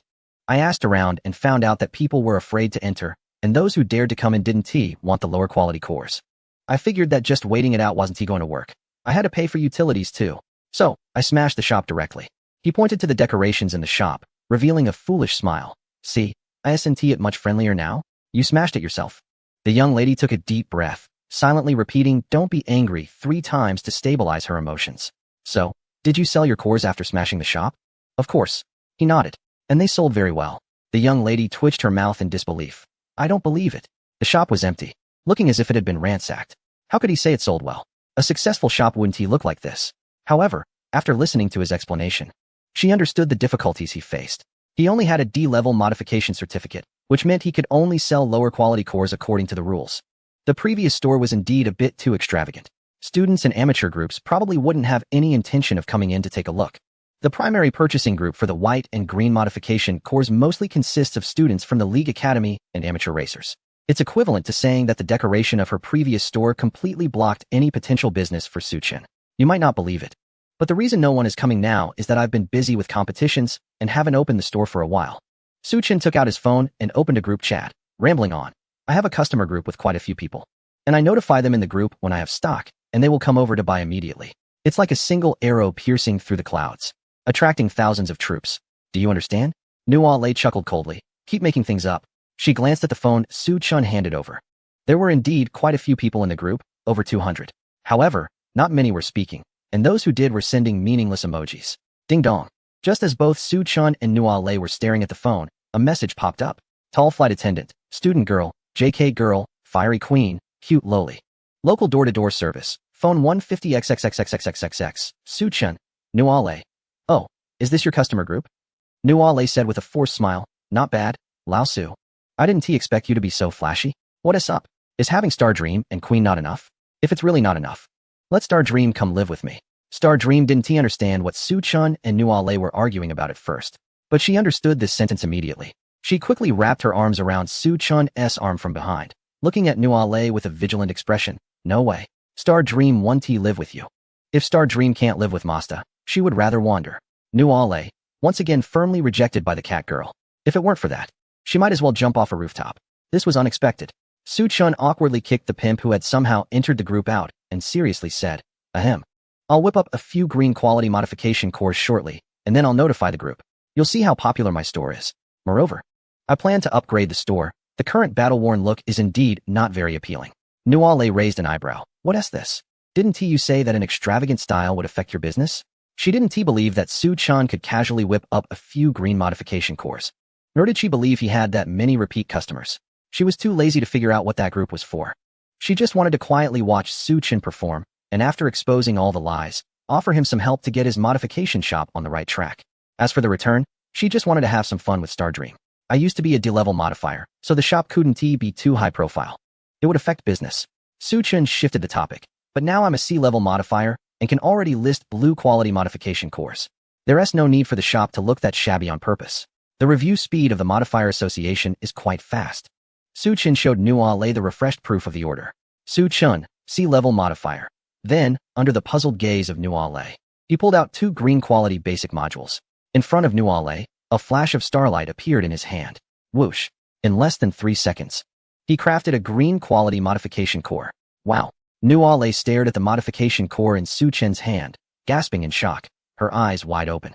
The original title and cover were reported and taken down, so I spent the whole afternoon changing it. It took some time, so just 1 chapter today, please excuse me. No need to panic, just a small issue. Chapter 196. Stop barking Su-chin, this isn't right. Su-chin pretended to be surprised. Looking at Nuale, what's wrong? Where is it not right? You crafted a green modification core in less than 10 seconds. Yeah. Su-chin nodded. Ever since I was promoted to C-level modifier, this has been my speed. Don't you have this kind of speed?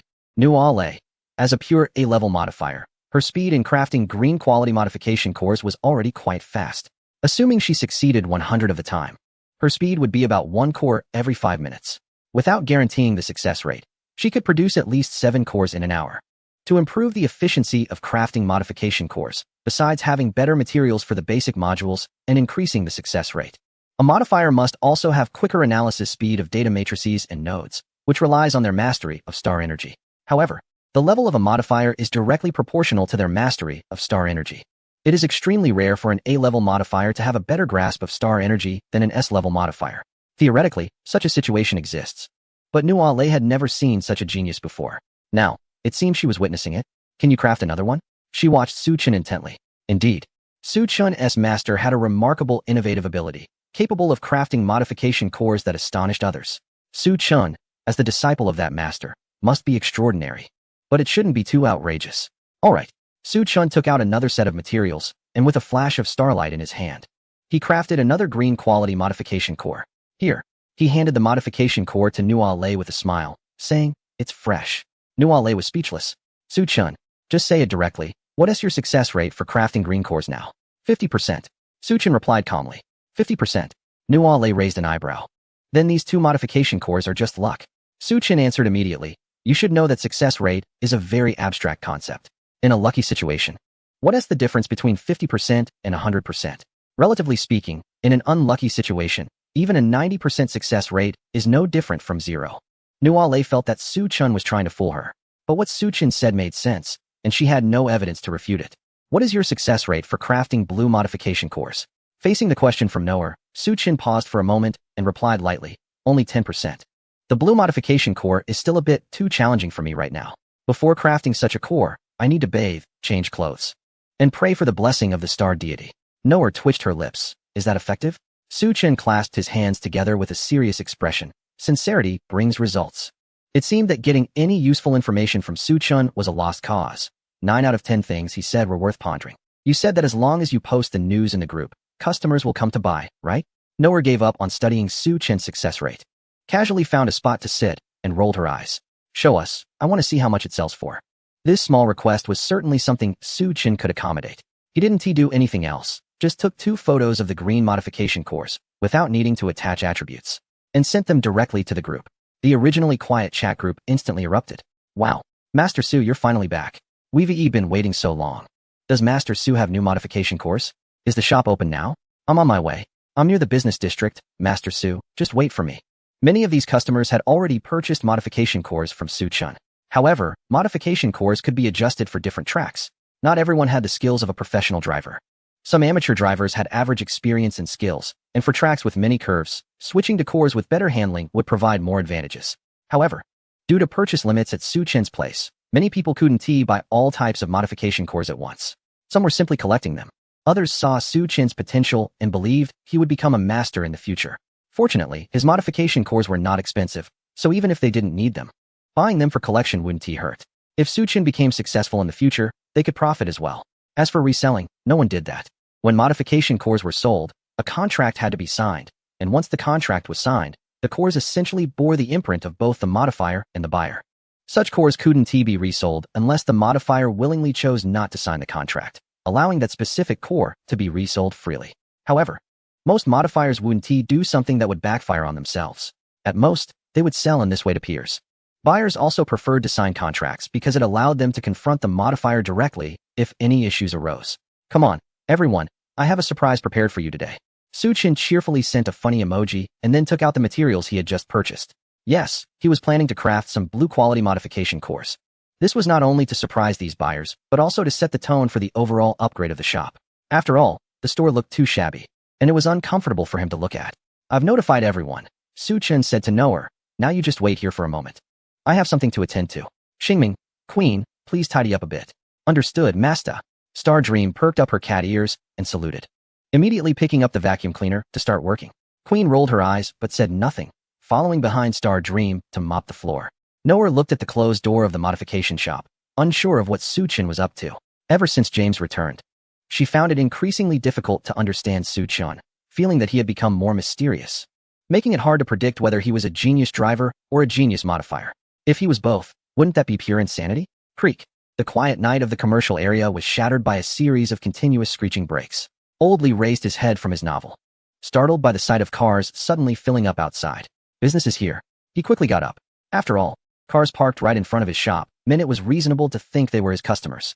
Could it be that my recent promotions are working? But surely not so many at once. Regardless, Old Lee tidied up his appearance and headed to the door to welcome the customers. He hadn't been so respectful to customers before. But the arrival of Su Chen and the shop anything can be modified made him remember the essence of the service industry. Customers are king. To make money, he had to correct his attitude. Someone got out of a car and rushed towards his shop. Welcome. Old Lee wore a smile as bright as a blooming daisy, his heart already bursting with joy. The promotions really did have an effect. May I ask what kind of modification core you would like to purchase? We have a variety of high-quality modification cores that will surely meet your needs. The person threw $10 into Old Lee's hand. I was going to the modification shop across the street to grab a modification core, but there were no parking spaces left, so I borrowed yours. Here is some money for you. Don't bark later. Old Lee thought to himself. So the customers coming to the commercial street at night are all here to buy Su Chin's modification cores. He looked at the brightly lit and bustling shop across the street and then at his own empty store. With a cold snort, he thought, it's just some white and green quality modification cores. How much can they achieve? These poor folks can only afford Su Chin's low-priced modification cores, and in the future, they'll still have to come to buy my blue quality cores. Old Lee memorized the license plate numbers, thinking that when these customers returned, he would definitely raise the prices of the modification cores. What's wrong with the service industry? It also deserves respect. With a frown, Old Lee returned to the shop and closed the door. Out of sight, out of mind. Less than half an hour later, Su Chin's modification shop was packed with people, all coming for the modification cores he had. Among them were businessmen, modelers, and mostly drivers. Master Su, how much stock do you have today? Can we take it all? Master Su, long time no see. You're amazing. You even took first place in the provincial preliminaries. I've been seeing your news lately. Oh, Master Su is also a driver? TSK. You're so out of touch, only just finding out? Su Chin looked at the bustling crowd at the store entrance and chuckled bitterly. Sometimes, having too many enthusiastic customers isn't necessarily a good thing. It meant he couldn't just lounge behind the counter like those indifferent shopkeepers. After all, when customers greet you warmly, you can't just respond with a casual right? Are these all here to buy the modification cores? Noli, I asked, staring in disbelief at the crowd gathered outside. When did buying modification cores turn into a market gathering? The way they look at your shop is strange, just like those market-goers. Yeah, they're here to buy the modification cores, Su Chun replied with a smile. He then glanced at Queen, signaling that they could start. Queen stepped in front of the crowd, surveying the scene, and raised her chin. Silence. The chatter immediately ceased. Attention. The crowd snapped to attention. At ease. The crowd relaxed in unison. Queen, with her hands behind her back, nodded. You all know the rules, right? Form a line. No cutting in, and keep quiet. Anyone who cuts in will be permanently blacklisted. As soon as she finished speaking, the crowd promptly formed a neat line. The end of the line had already merged into Old Lee's shop. Queen gave Su Chin a huff and rolled her eyes as she walked behind him. She hadn't intended to give him this much face, but she considered it a reward. Noli, I had never seen such an arrangement before. Although customers treated her, an A-level modification expert, with respect in her shop, it was nothing compared to this level of deference. Wasn't this just like training dogs? What kind of enchantment had Su Chin cast on these customers? Her confusion persisted until Su Chin placed the modification cores on the counter. A total of 22 modification cores, none of which were of white quality, and there were even 2 blue quality ones. She clearly remembered that Su Chin didn't have that many modification cores. So, in less than 10 minutes in the modification room, he produced 22 cores? That was a bit abstract. What did I just see? Blue quality modification cores. Su Chin can now produce blue quality modification cores. That's amazing. But I wonder what the price will be for Su Chin's blue cores. If they're the same top-notch quality as the white and green ones, they probably won't be cheap, right? Another wave of discussion erupted in the crowd. But no one spoke loudly. It was all hushed whispers. Their gazes toward Su Chin sparkled with excitement, like a group of devout followers, filled with anticipation and a hint of anxiety. Everyone, I'm quite happy today because my mech and I have just won the championship in the recent provincial qualifiers. Starting today, I am officially a C-level modification expert, and blue quality modification cores will be available soon. I can assure you that the prices for blue quality modification cores will be very reasonable. Hearing Su Chin's words, Xingming and Queen instinctively straightened up and puffed out their chests. No matter how awkward Queen felt, she still pursued the racing glory that the Mechs aspired to. As people cast their eyes towards the victor, she felt a sense of pride and even a hint of delight, with the corners of her mouth slightly lifting. However, she also thought it wouldn't be good to smile foolishly like a starry-eyed dreamer, so she suppressed her smile and feigned seriousness. Today, she offered some discounts. All green quality modification cores at a 20% discount, only 40,000. With a gradually incredulous look from the girl, Su Chin extended a second finger. Additionally, the blue quality modification cores are only 120,000. However, since there are currently only 2 blue quality modification cores available, the final purchase eligibility will be determined by a draw. As his words fell, the crowd erupted in cheers, but the girl abruptly pulled Su Chin to a corner. Her expression serious. Su Chin, if you set a price for all your cores like this, you're going to lose money. You could price the better quality ones higher and the average quality ones lower. Selling them all at the same price will definitely leave some unsold and stuck with you. Besides, this price is a bit low, especially for the blue quality ones at only 120,000. The girl was too lazy to question where Su Chun had conjured so many modification cores from. She now felt that Su Chun had no business sense at all, selling things like a simpleton. Yeah, 120,000. Su Chun shrugged. That's my cost. Should I sell them for more? Besides, I think the quality of these modification cores is pretty average, so even at this price, I feel a bit guilty. Pretty average? The girl thought to herself. Could it be that these modification cores had poor attributes? She casually picked up a green modification core and saw speed 4, cornering 1. Isn't this exceptional? This is called average. She picked up another one and saw endurance 5, stability 1, speed 1. Isn't this also exceptional? After examining all the green modification cores, including the blue quality ones, they were all exceptional. If placed in her shop, the prices would have to be marked up. Having reached the level of an A-grade modifier, she had experience in producing cores with good attributes. For example, to produce an exceptional blue quality modification core, it needed a foundational module with exceptional performance. Using a purple foundational module as a base would greatly increase the chances of producing a blue modification core with exceptional performance.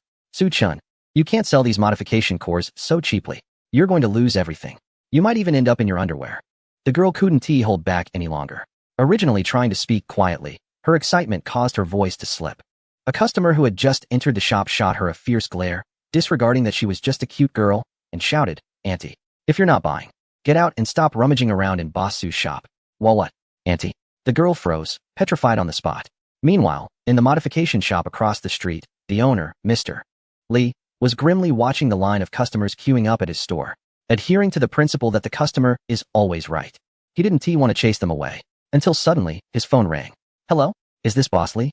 It sounded like a customer from yesterday, who had already ordered a blue modification core from him. However, he can only deliver to this customer in 7 days. The call was to inform the boss. "I have a minor issue with my funds, so I won't be needing that blue modified core." The boss's expression changed. "Ah, this customer, you paid a deposit in advance.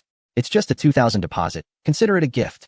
Before he could hang up, he heard a loud laugh on the other end. "Ha. The boss is also starting to sell blue quality modified cores, huh? Heaven help me. In this competition, I want to see blood flowing like a river." Old Lee, div data Fankiata Pimage, source user tomorrow enters the provincial preliminary competition, plot div chapter 198. Voice of the Night conference when Old Lee learned the price of Su Chin's blue quality modified core. He first had the thought of closing the shop. Su Chin also promised to launch at least 10 blue quality modified cores every month. To be honest, in terms of efficiency, it's almost like finding an experience modifier. If he doesn't want to be too exhausted, he would be making a blue quality modified core almost every 3 days. But he isn't a driver. Su Chin is a driver, who also needs to train and participate in competitions. Where would he find the time to practice modification techniques? Yet he silently advanced to a C-level modifier. Who can withstand this? By midnight, almost all the shops on the commercial street were closed, except for Su Chun, whose store was blocked by a pile of cars. Old Lee glanced at the densely packed cars outside and suddenly had an idea. He took out his phone and dialed. "Hello, help me book a construction team. I don't want to run a modification shop anymore. Turn my shop into a parking lot." There is no situation where modifiers join forces simply because they can't compete. Because they might not let you join, and you might not even learn their skills. But Old Lee felt that this decision was, in a way, an alternative kind of joining, right? After all, it's all about making money, no shame in that. He would continue selling modified cores, but wouldn't do it in this commercial area anymore. The other 2 modifiers chose to withdraw and stay away from the storm in the face of competition. He, however, chose to face and embrace the storm.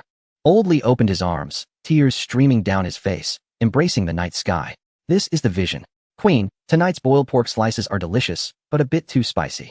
At 1 o'clock in the morning, Su Chin finally got to eat when he got home. Although it was called dinner, according to the time, it was more like a midnight snack. He just didn't know what spices Queen had put in. It was so spicy that his scalp tingled. It was even more explosive than the hot pot he had before. How to put it? That hot pot didn't seem spicy at first, but the more you ate, the more intense it got. However, today's boiled pork slices hit him hard from the first slice. "Mus, here is your yogurt." Xingming handed her yogurt to Su Chun, her face flushed from the spice, occasionally fanning herself with her little hand. However, for the machine girl, no matter how spicy it is, there won't be any problem. Some even find it increasingly enjoyable. Su Chin noticed that Xingming already seemed to be leaning in that direction. "What's wrong? Do you think my cooking isn't good?" Queen's charming face turned cold as she slowly moved the yogurt Xingming handed over aside. If she couldn't handle this level of spiciness, how could she handle the men around her and Xingming in the future? Huh. Su Chin was taken aback. That didn't sound right. Queen quickly realized her previous statement could be misunderstood, blushed, and retorted, "Isn't that so? When Xingming and I are in action, you're not sitting in the cockpit, are you sitting under the car? Oh, Suchin nodded. If that's the case, then what's the problem? He felt a bit unexpectedly disappointed. Hoof Queen glanced at Suchin's swollen lips. Even though he was struggling with the spiciness, he had still managed to eat most of the boiled meat. That showed she had made something he really liked. She felt a bit pleased about it. Seeing Su Chun in such distress also made her feel a bit sorry for him. However, she wasn't willing to just let him off easy. Queen pursed her lips, took out a prepared jar of sour plum juice from the fridge, and pushed it towards him. Here, for you. Both sour plum juice and yogurt could help relieve spiciness, especially the chilled sour plum juice, which worked even better. After all, the coldness had a physical cooling effect. Sour plum juice for me? Suchin was a bit surprised. He had already quietly finished the other yogurt Xingming had slipped into his hand, which made his stomach feel a bit better. But his mouth still felt like it was filled with magma. I bought it on a whim, but it doesn't taste great. Queen averted her gaze and pouted. Are you going to drink it, or not? If not, I'll pour it out. Suchin quickly grabbed the sour plum juice. He twisted off the cap and gulped it down in one go. With an entire bottle of chilled sour plum juice down, the hot and cold combination would surely cause some discomfort later, but he didn't care about that now. He just wanted to relieve the spiciness. The effect of the sour plum juice was quite evident. Suchin immediately felt much better. However, was this bottle of sour plum juice one that Queen had drunk from? He instinctively glanced at Queen's red lips, which implied. Queen noticed Suchin's gaze, looked at the bottle he was holding, and sneered, "What are you thinking? I drank it using the cap. I never drink beverages I haven't tried with my mouth." Her voice abruptly stopped because she saw Su Chun lick the cap. "I'm going to wash the dishes." Seeing Queen's clenched fist, Su Chun, feeling a bit guilty, stood up and rushed into the kitchen with the dishes. Quickly disappearing from her sight, Queen took a moment to calm her breathing, inadvertently brushing aside some hair to reveal her flushed earlobes. Meanwhile, in the kitchen, Su Chun was washing the dishes while pondering. He stared at Queen's interface every day. Queen's memory had indeed not fully recovered, but for some reason, it felt like Queen was almost the same as before, perhaps due to becoming Queen's pilot. There seemed to be some subtle differences that were hard to articulate. Suchin still planned to have a serious talk with Queen when her memory was fully restored, especially regarding the bond contract. Although he wasn't worried that Queen would have other options, if she were unwilling or held any grudges, then the contract could be dissolved. He didn't want Queen to be ambiguously tied to him, and he couldn't accept a relationship defined by chaos. Everything had to be made clear. He would seriously ask Queen again if she was willing to be his mech girl. This was very important. After finishing the dishes, he came out to find Xingming and Queen watching TV. Suchin glanced at Queen's expression, and everything seemed normal. It appeared that the previous events were behind them. Earlier, Xingming wanted to help him with the dishes, but he had refused. Today, he had to wash the dishes himself. Otherwise, Queen would surely look at him with disdain. "What are you watching?" he asked, sitting between Xingming and Queen, with a single seat available between the two mech girls. Xingming skillfully leaned in, hugging Suchin's arm, her pretty face resting against his arm. Queen furrowed her brows slightly, hesitating for a moment, but ultimately did not change her position. "We're watching the press conference of Night Voice," Queen said, her gaze fixed on the TV screen, a hint of coldness in her eyes. The Night Voice press conference was being broadcast live, with a grand and lively atmosphere. Those unaware might think that Night Voice had shifted from a racing group to selling hot sauce, as the posters and banners at the venue were all bright red, featuring various cartoonish chili pepper images. Suchin looked at the sea of red and felt as if the folds in his brain had been smoothed out in an instant. "Ms. Chin Xian, what are your thoughts on the Night Hoof team being crushed in the first provincial qualifying race?" A camera focused on Chin Xian, who wore a friendly smile and appropriate attire. Even when faced with a rather bold question from a reporter, her expression remained unchanged. "I have no particular thoughts," she replied with a faint smile. "Throughout our lives, we experience various failures. The reason a failure remains a failure is that they get trapped in their failures. The reason a successful person succeeds is that they learn from their failures and turn each setback into a stepping stone toward success. The Night Hoof team has had a smooth journey so far. This failure may actually be a good thing for them." The surrounding reporters exchanged glances. They had hoped to provoke Chin Xian into revealing something sensational, but she remained so calm that it made things difficult for them. "Miss Chin, I noticed that the style of today's press conference is very festive, with many chili pepper elements. What is the intention behind this?" Another reporter asked. Haha. This is the main purpose of this press conference." Chin Xian clapped her hands and turned to look backstage. As everyone's gaze turned, Ayano stepped out. His lips noticeably fuller and redder than a week ago, and faced the camera with a standard service-style smile. "The chief of the Night Hoof team, Ayano." "Ah," someone in the crowd exclaimed. It seems this press conference is related to Ayano. People began to speculate. Ayano is the chief driver of our Night Voice T3 Night Hoof team, and he once had a nickname, the God of Wine. Because everyone knew that with the stimulation of alcohol, Ayano could unleash his powerful potential during races. Facing the camera, Chin Xian smiled and said, "This is actually a sign of Ayano awakening his star energy. He will undoubtedly become a star driver in the future. However, what I want to talk about today is that from now on, the god of wine will transform into the god of spice."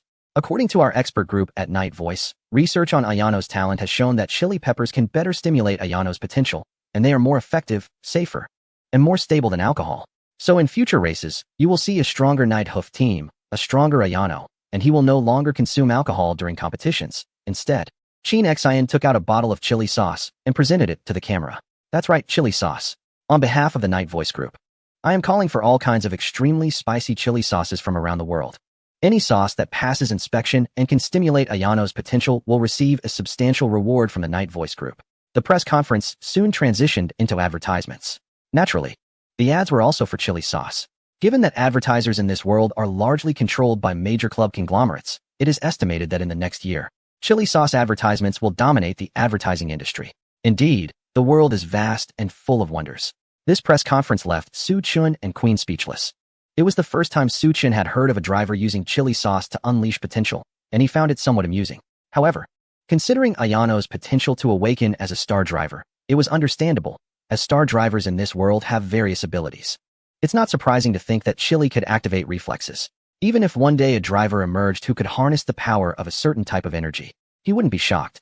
"Oh meow, this isn't the first time I've heard of it," Star Dream said, stroking her chin with narrowed eyes. "I heard that a century ago, there was a very peculiar driver who would eat hot pot before piloting their mech to activate their potential. They had a physique that transformed them into a jetting warrior when eating hot pot. To avoid any accidents in the cockpit, they had to concentrate intensely during races. And they really did awaken as a star driver because of this." Su Chun was at a loss for words. He just wanted to give that jetting warrior a thumbs up. That mech pilot must have truly accumulated a lifetime of good fortune to meet him. "Master, look at them, then look at you." Queen turned off the TV, exasperated. "They can eat spicy food to activate reflexes, and you? All you do is gasp for air. Please, give me a glass of sour plum juice and a glass of yogurt. TSK, TSK. Is it really the same?" Su Chun curled his lips. "Not everyone can have their potential triggered by chili peppers. If I eat too many, all I want to do is, well, do you hope I'll make a mess in your cockpit?"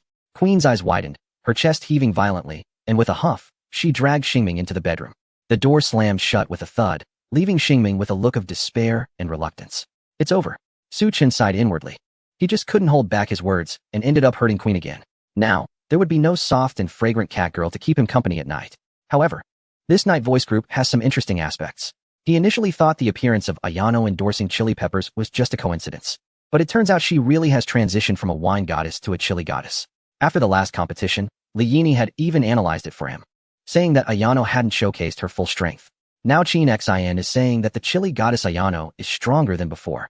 Assuming Chin Xian's words are credible, and Ayano will participate in the next provincial qualifiers, she will definitely show her full power this time.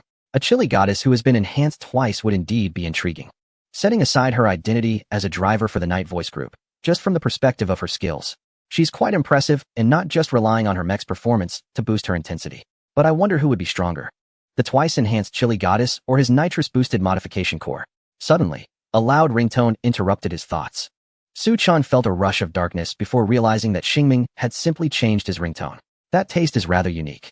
The call was from James. He pressed the answer button, and an old man's slightly smug laughter came through. "Master Su, I've already confirmed your opponent for the next race. Get ready to face the consequences." Hee hee. Hearing James's laughter, Su Chun couldn't help but smirk. The old man is quite efficient. He thought it would take a while to find a candidate. "Who is it?" "That's a secret," James said mysteriously. "But I can tell you, it's a club driver. Someone who has lost to you before." "A club driver? Competed against me?" Su Chun narrowed his eyes. Excluding all drivers from the Night Voice group and Northern Wolf T2, there aren't many professional drivers who have competed against him. Lin Weiwei is definitely out. With her backing from a top-tier event group like Pinnacle Future, she wouldn't need James's help. And some drivers from smaller clubs, whose skills and mechs are far inferior to his, could also be ruled out. "Is it Su Che and Feng, he from Star Crown Club?" Su Chun asked. There was a moment of silence on the other end of the line. After a while, James finally managed to respond. "Master Su, are you having someone investigate me? Am I that free?" "How did you guess?" James asked. "Was it really that hard to figure out?" Su Chun chuckled. "Your hints are already very obvious, almost like you are directly telling me the answer." "All right then." James had no more options. Since Su Chun had figured it out, it was meaningless to argue further. It didn't matter that he guessed it. Su Chun was not the type to break the rules of the game. Master Su, don't underestimate Su Che, James said straightforwardly. What I provided Su Che with is not just an upgrade to the modification core, but also guidance from a master. You know the Golden Razor, right? Su Chun shook his head. I don't know. That might be too long ago, and besides, that person has indeed fallen from grace, long lost their former fame. However, if you search online, you can still find information related to the Golden Razor. In any case, let's compete on the field. After exchanging a few pleasantries, Su Chun hung up the phone. James was an open-minded person. He picked a good opponent and even gave him a hint. However, he indeed had not heard of the Golden Razor. He opened a search engine and typed in Golden Razor, wanting to see who this person was. As soon as he searched, his expression turned a bit strange. Even though the photos that came up showed the man when he was quite young, he immediately recognized that the Golden Razor was the owner of the Geno training ground. No wonder that owner seemed quite mysterious. There were trophies left from past competitions in the small room, all of which were championship trophies. From that time, he could tell that this Geno was once a skilled racer. However, something must have happened later, leading him to end up in a small training ground. Struggling to get by? Otherwise, with his level, even after retiring, he could have lived comfortably with his machine girl. At least he could enjoy air conditioning in the hot summer. Su Chun continued to read. Another mention of the night voice? The search engine listed Geno's achievements, but summarized his plight in just one sentence. Due to the modification team of the machine girl being unable to reach an agreement with the night voice, and even spreading rumors about the night voice group, he was ultimately terminated and compensated by the night voice group. If he didn't understand the night voice, he would certainly think that what was recorded was the truth. It was precisely because he understood the night voice that he realized the helplessness and pain Geno experienced during this ordeal. The machine girl was ruined by the modification team. When he sought to appeal, what awaited him was the gag order from the night voice and the so-called compensation. If he didn't accept the compensation, he would be directly dismissed by the night voice. Most people would choose to reconcile with the night voice group when faced with these two options. However, Geno was clearly a man of integrity and cared for his machine girl, so he chose to go to war with the night voice. Yet the result of the war was also tragic. Geno's current state spoke volumes. Now he was just like Geno, also declaring war against the night voice. But unlike Geno, he had a stronger weapon. As a former chief modifier, he possessed the modification skills and advanced ideas to carve a path through thorns. Unfortunately, this might be the only person who had ever resisted the night voice before. Su Chun closed the webpage and closed his eyes in contemplation. The story of Geno is certainly not an isolated case. There must be many more victims like him, but they ultimately choose to keep the peace. In the future, there might be an opportunity to collaborate with this Mr. Geno. They would likely have quite a bit in common in the fight against the voices of the night. As for Geno's machine companion, he should have a way to resolve the malfunction. However, dismantling it could lead to a downgrade of the machine. It's best not to offer help too eagerly before gaining the other party's trust, or else it might bring trouble upon oneself. Su Chun searched for a lot of news related to Geno and learned that he is a highly skilled coach, particularly adept at blade overtaking techniques. By the time he realized it was time to sleep, it was already 3 in the morning. Creak. The door to Queen's bedroom suddenly opened. In Su Chun's stunned gaze, Xingming tiptoed, first slowly poking her head out to confirm that Su Chun was still awake. Her eyes lit up, and then she stealthily slipped out of Queen's room, gently closing the door behind her. She winked at Su Chun, who was dazed in front of the computer. Master. Xingming came up to Su Chun and whispered in his ear, Sister Queen is asleep. I sneaked out so we can sleep together. Su Chun felt a tickling sensation from her breath against his ear. He tilted his head to glance at the tightly closed door of Queen's bedroom, his mouth twitching. It was known that machine companions are very alert creatures, excluding the unique case of Xingming. However, it must be emphasized that Queen's vigilance was evident. When she slept beside him, even the slightest movement would wake her up to observe the surroundings. Are you sure you weren't discovered? Su Chun asked. Of course not. Xingming said proudly with her hands on her hips, grinning. I'm a specialized cat-type machine companion. I make no sound at all while walking. Even though Sister Queen held me tightly, I still managed to sneak out. Looking at Xingming's silly demeanor, Su Chun suddenly wondered if there was a possibility that she was intentionally let out by Queen. All right, Master, don't think too much. Let us go to sleep. Xingming hugged Su Chun's arm and rubbed against it, sighing contentedly. I don't know why, but I can only recover faster when I'm with Master. Without you, I feel like I can't sleep at all. Haha, is that so? Do I have such a function? Although Su Chun knew that Xingming might just be saying this to make him happy, he couldn't help but smile. What if Queen finds out you're not there in the morning? She'll definitely be angry. This question made Xingming a bit troubled. However, she quickly came up with a countermeasure. I'll sneak back in just before Sister Queen wakes up, Xingming said confidently. Don't worry, Master. She definitely won't find out. She had everything planned out. Not only could she sleep with Su Chun, but she could also return seamlessly. Little did she know, In Queen's bedroom, at the moment Su Chen's bedroom door closed. Even though the sound of the closing door was almost inaudible in the quiet night. The graceful figure on the bed stirred slightly, and after a moment, a displeased cold hum was heard. Chapter 201. Second round of provincial qualifiers. The participant list for the second round of provincial qualifiers in the Hua Zone has been announced. What? Is there a voice from the night? Yes. Is Su Chen from the Northern Wolves here? Yes. I have to go see this. Wait. Why is the ticket price on the official website double that of the previous qualifiers? For Su Chen's fans, today is definitely a day of both pain and joy. After more than a week of waiting, the second round of provincial qualifiers has finally entered the final preparation stage, and the participant list has been released. However, the doubled ticket prices have deterred some students who initially wanted to support the competition. As soon as Su Chen got off the plane, he was shocked by the sea of supporters outside. The key point is that these supporters were not from other clubs. The banners and signs they were holding clearly showed they were from the Northern Wolves T2. When did our Northern Wolves have so many fans? At this moment, standing a bit far from the crowd, the shouts were muffled and unclear. But Yu Ming was already feeling a bit elated. Could it be that after these rounds of competitions, the strength of our Northern Wolves has finally been recognized by the keen-eyed audience? It seems that Mai and Chasing Shadow's recent performances have been quite impressive, haha. He nudged Su Chun beside him with his elbow, a mischievous grin on his face. Su Chun, did you see that? This is the influence of your excellency Yu Ming. Hehe, this is your future goal.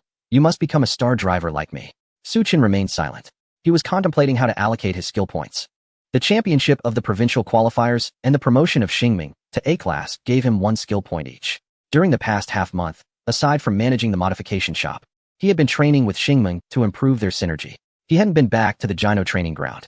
Xingming had already mastered the nitrous acceleration system, so there was no need to waste time and energy at the small training ground. During this time, he had taken Xingming to various training races, winning championships and prize money, and even landed 2 advertising deals. Now, he could be considered a well-known driver in the Hua Zone. As the crowd from Northern Wolves T2 entered the hall, the cheers finally became clear. Su Chun, go for it. Wow, is that Xingming? So cute. Queen's sister forever. Yu Ming remarked, wait a minute, he's already posing. Why aren't they shouting his and Chasing Shadow's names? Chasing Shadow, standing next to Yu Ming, blushed and felt embarrassed, subtly moving a few steps away. When Yu Ming spoke just now, she sensed something was off because for the past half-month, she and Yu Ming had been secretly training within the club, and there was no exposure to speak of. Yu Ming's claim that the supporters were there for him seemed a bit ridiculous. Su Chen looked around. About 99% of the people holding Northern Wolves T2 signs were his fans, chanting his name, along with Xingming and Queen. Even among them, he spotted a few familiar faces from the League Academy students who had purchased modification cores at his shop. Surrounded by cheers, Su Chen suddenly felt as if he were in another world. Has his fame grown so large? Like a star, he even had fans waiting for him. In his previous life as a modifier, he had never experienced the feeling of being adored and welcomed like this. Even the racers from his past didn't enjoy such treatment. Motorsports, due to its high risks and costs, remained a relatively niche pursuit. It was the kind of activity that was only for spectators, with most people unable to participate. Unlike football or basketball, where anyone could just buy a ball for a few bucks and play on the community courts. Facing so many enthusiastic fans at this moment, Su Chun felt a sense of novelty. At the same time, he was suddenly overwhelmed by a sense of responsibility. Since he had so many fans supporting him, he had to give his all in the competition. Moreover, he represented a new trend in modifications, and to change this world, he should be a guiding force, even if it meant standing against the whole world. In that moment, Su Chen finally felt that his small self had carved out a space in this world. Wow, Masta, we actually have so many fans. Xingming looked at the hands reaching out for signatures on both sides of the railing, accepting every request and signing with a cute cat head. Queen, on the other hand, appeared more aloof, not only maintaining a cold expression but also only choosing to sign for the girls, completely ignoring the leering male fans. Moreover, her signing took more time, as she had to include Su Chun, Xingming, and herself, so she had to be selective. Su Chen naturally did nothing. His handwriting wasn't pretty, so he didn't want to embarrass himself. Hey, Su Chun, with so many fans supporting you, aren't you going to say something? Yu Ming put his arm around Su Chen's shoulder, looking envious and jealous. How did you manage to walk forward so calmly? If you don't want to make a statement, you could let me take that opportunity. Su Chen hadn't spoken yet, when Queen's cold laugh interrupted. Aren't these fans here because of Xingming's cuteness? What does it have to do with Su or Master? When out in public, one shouldn't directly call Su Chun by name. A little face-saving was necessary. Yu Ming looked baffled, glancing between Queen and Su Chun, then leaned closer and whispered, did you offend Queen recently? She seems a bit off, like she has eaten a ton of gunpowder. Oh, I see. before Su Chen could respond. Yu Ming flashed a lewd smile. You must have done something strange to Queen, and then she rejected you. That's why she is looking at you like you're a nobody. Hee hee. Su Chan's eyelids twitched. In a way, Yu Ming was right. But fundamentally, it was likely that Queen's memories were gradually resurfacing, causing her personality to align more closely with the old queen. My master is not some nobody like you. Queen's icy voice chimed in from the side. Yu Ming was startled by that sharp gaze, causing goosebumps to rise all over his body, and he quickly darted behind Chasing Shadow. However, Chasing Shadow felt intimidated by Queen as well, especially since her strength was not on par with Queen's, who was also her